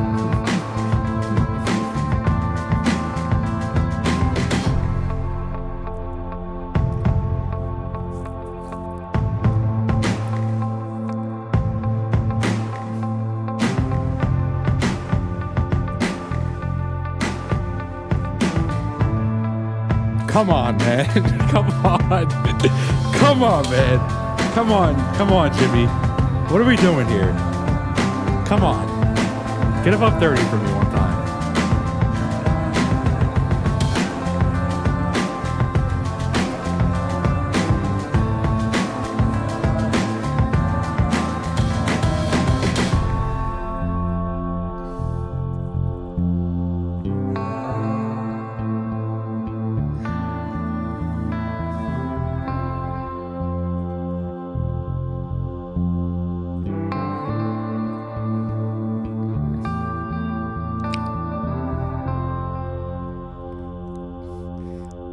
Yeah, I'm aware that AMC could do it. Made 30K in May off 1,000.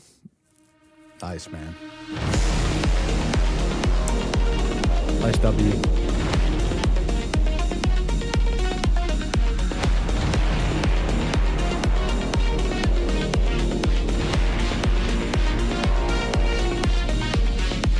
Come on, man. 30 bucks. That's all I want. Not really, but for now. For now, 30 will do for now.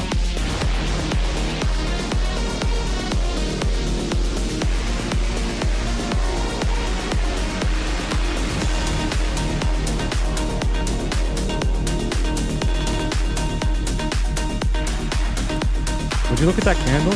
Would you? Would you just look at it? Would you just look at that candle?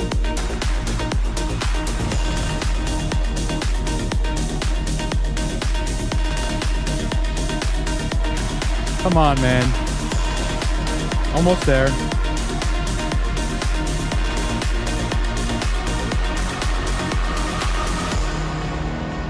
This has been one of your best lives. Thank you. Appreciate that. Music's fire. Thank you, man.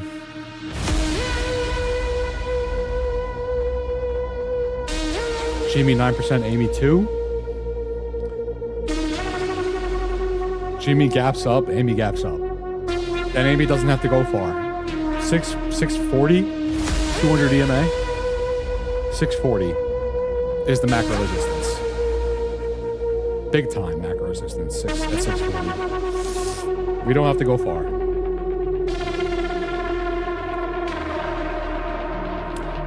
Okay, all right. Here we go.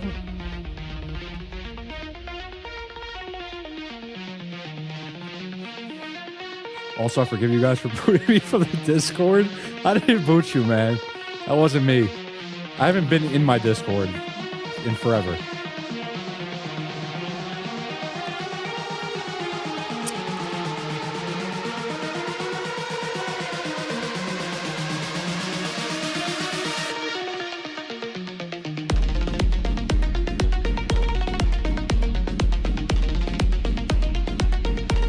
Almost there.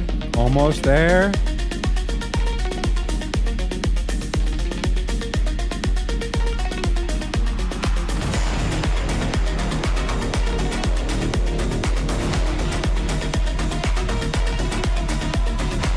Almost there. Beautiful. Beautiful. Now the continuation. Hold it. Hold it. Hold it. We're gapping up tomorrow, boys. We're gapping up tomorrow, boys. Hold it.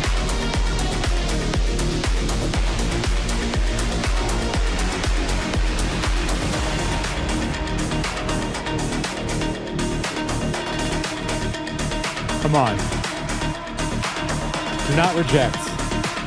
Hold it. Keep going. Keep going. Yep. Nice. Nice.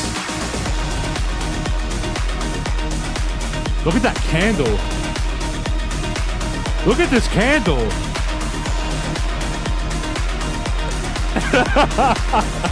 The fortune cookie was right. Stop, bro. Stop. Stop. Stop with that. Please. That song's a banger. 31? Do I hear 31? Do I hear 31?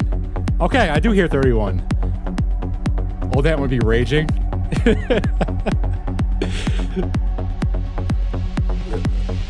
Yeah, I would. What happened? My phonesy died. Your phonesy?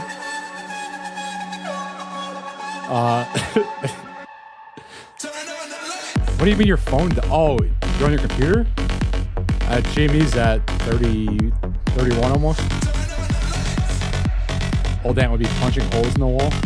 Yeah, not today though. Brother, that candle is sick. Come on, continue.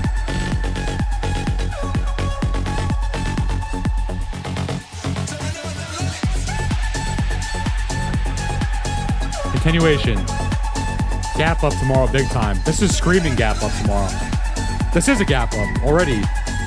It's already a gap up. If it holds, this is a gap up tomorrow, and we'd be just looking for continuation.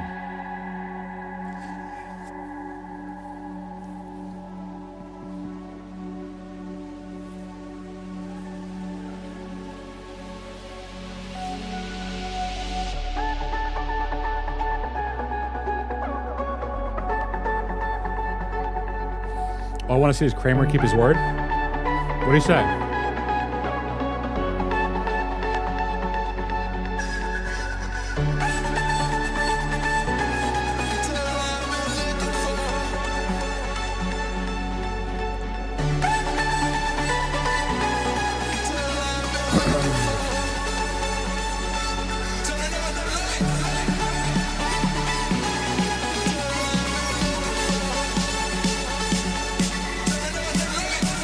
What about Amy? Bro, AMC, like I said, the end of AMC's iteration, I showed this all stream, and that looks amazing, by the way. The hook, which, I'll pull it up side by side really quick. The hook for AMC. Day 105, it is finished.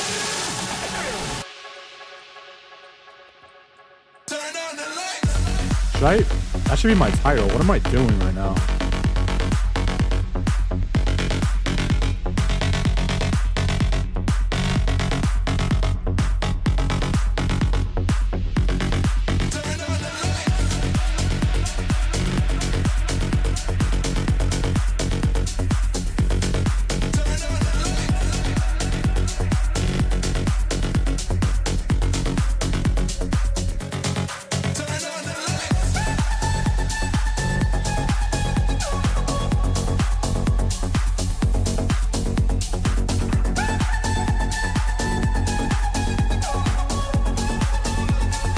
This hook right here.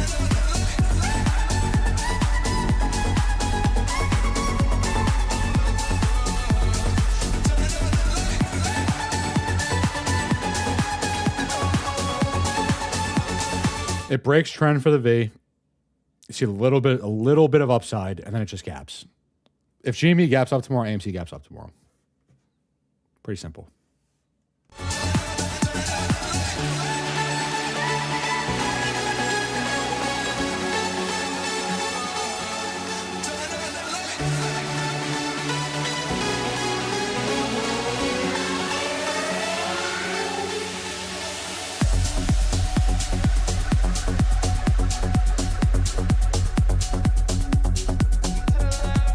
Why are we below 30 again? What are we doing?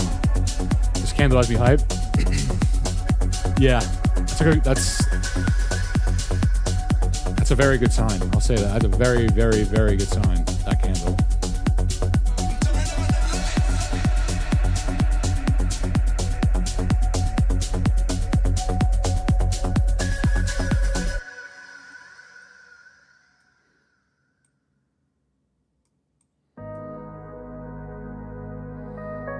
There's a gap up right above. Pokes through, and then it just gaps. And then see you later. I don't wanna go, but baby, we both know this is not our time. It's time to peak on FOMC like last time? It could be. Yeah, it could be that. till we meet again, It could be that. 'cause this is not the end. There will come a day when we will find a way. Violins playing and the angels crying. When the stars align, then I'll be there. No, I don't care about the more, 'cause all I want is to be loved, and all I care about is you. It's stuck on me like a tattoo. No, I don't care about the more. That's a complete shift in behavior.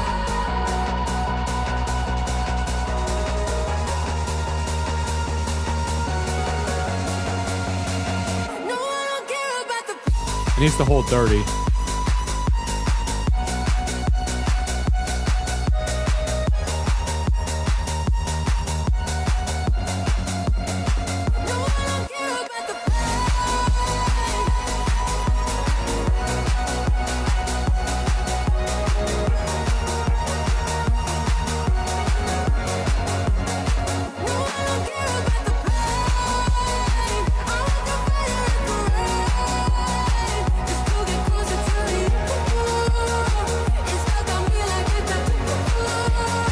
song is this? It's called Tattoo by Laureen and Topic. Topic remix. Tattoo Topic remix. It got my heart in your head. Don't lose it, my friend. It's all that I got. I'd be happy with the close at 30. I'd be happy with closing 30 today.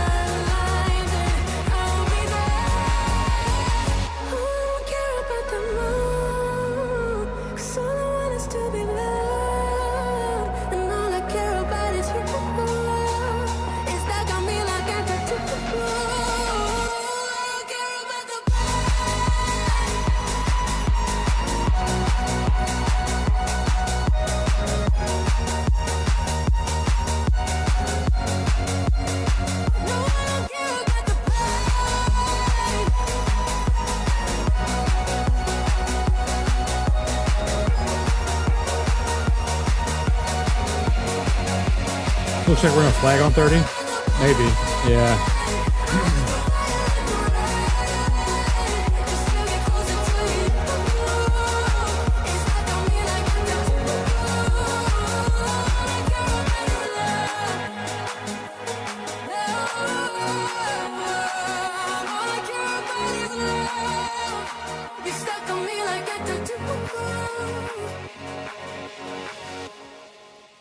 Yeah, we could flag at 30. That candle looks insane. That candle looks absolutely insane.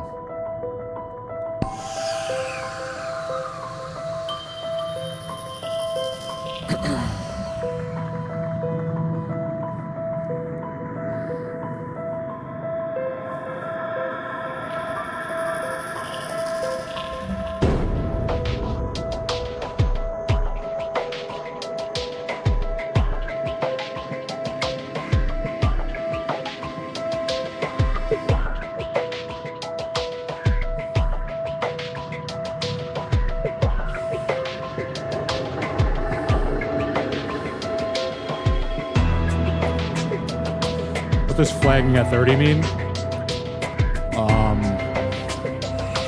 It means, if I could find the path thing here, wherever it is.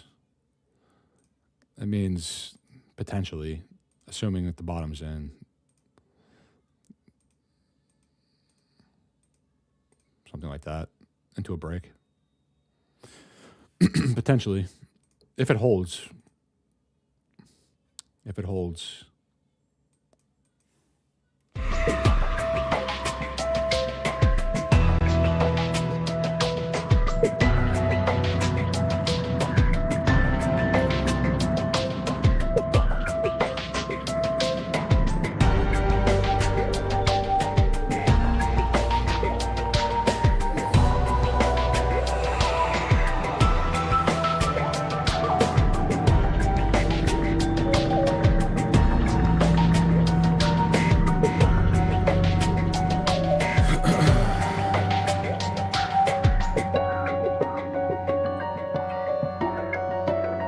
$30 is the level. $30 is the level. Break 30, we're going straight line. Break through 30 with momentum, squeeze. Haunted Maze.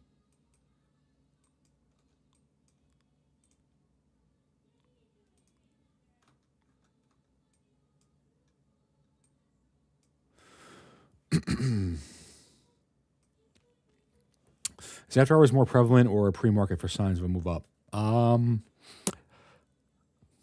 Generally, I would say pre-market actually.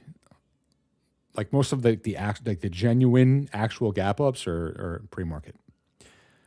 I mean, this is a good sign. Like so long as it holds the top of the range, this is a good sign for sure. But all of like the moves that we've seen, they're usually pre-market. Like the move to 80 in May for GME, the move to 13 in May for AMC was pre-market gap up on one day. January 15th, 2021 was a Friday, and that following Monday we gapped up. That iteration played out, and then the following Monday, then we gapped up. It's generally pre-market, the gaps. So pre-market, I would say, is more prevalent for a gap up than after hours. But this is a good sign. I mean, this is definitely a good sign. So no need to stress if it doesn't keep 30 tonight. No. And I mean, there's no reason to stress at all, really. I mean, if we're not breaking down here, we're squeezing. It's just a matter of when we're going to break this level, when we're going to break 30. And we've been here for some time now. From while it lasted, for now. For now.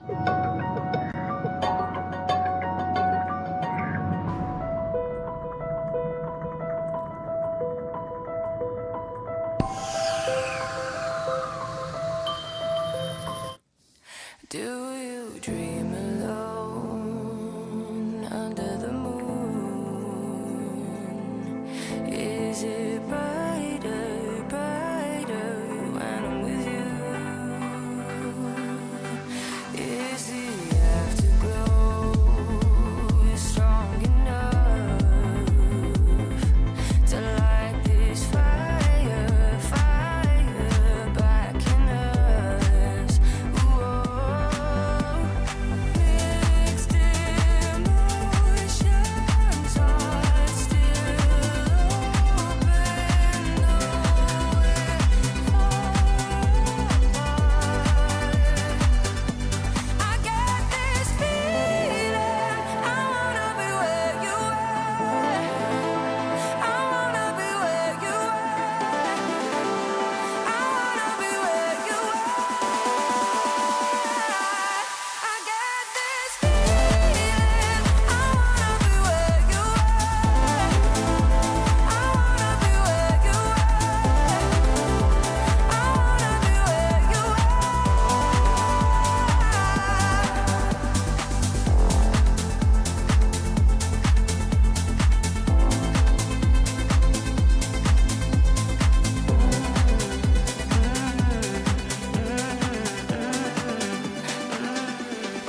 Are you wide awake, counting the stars, or just lying in the dark? All right.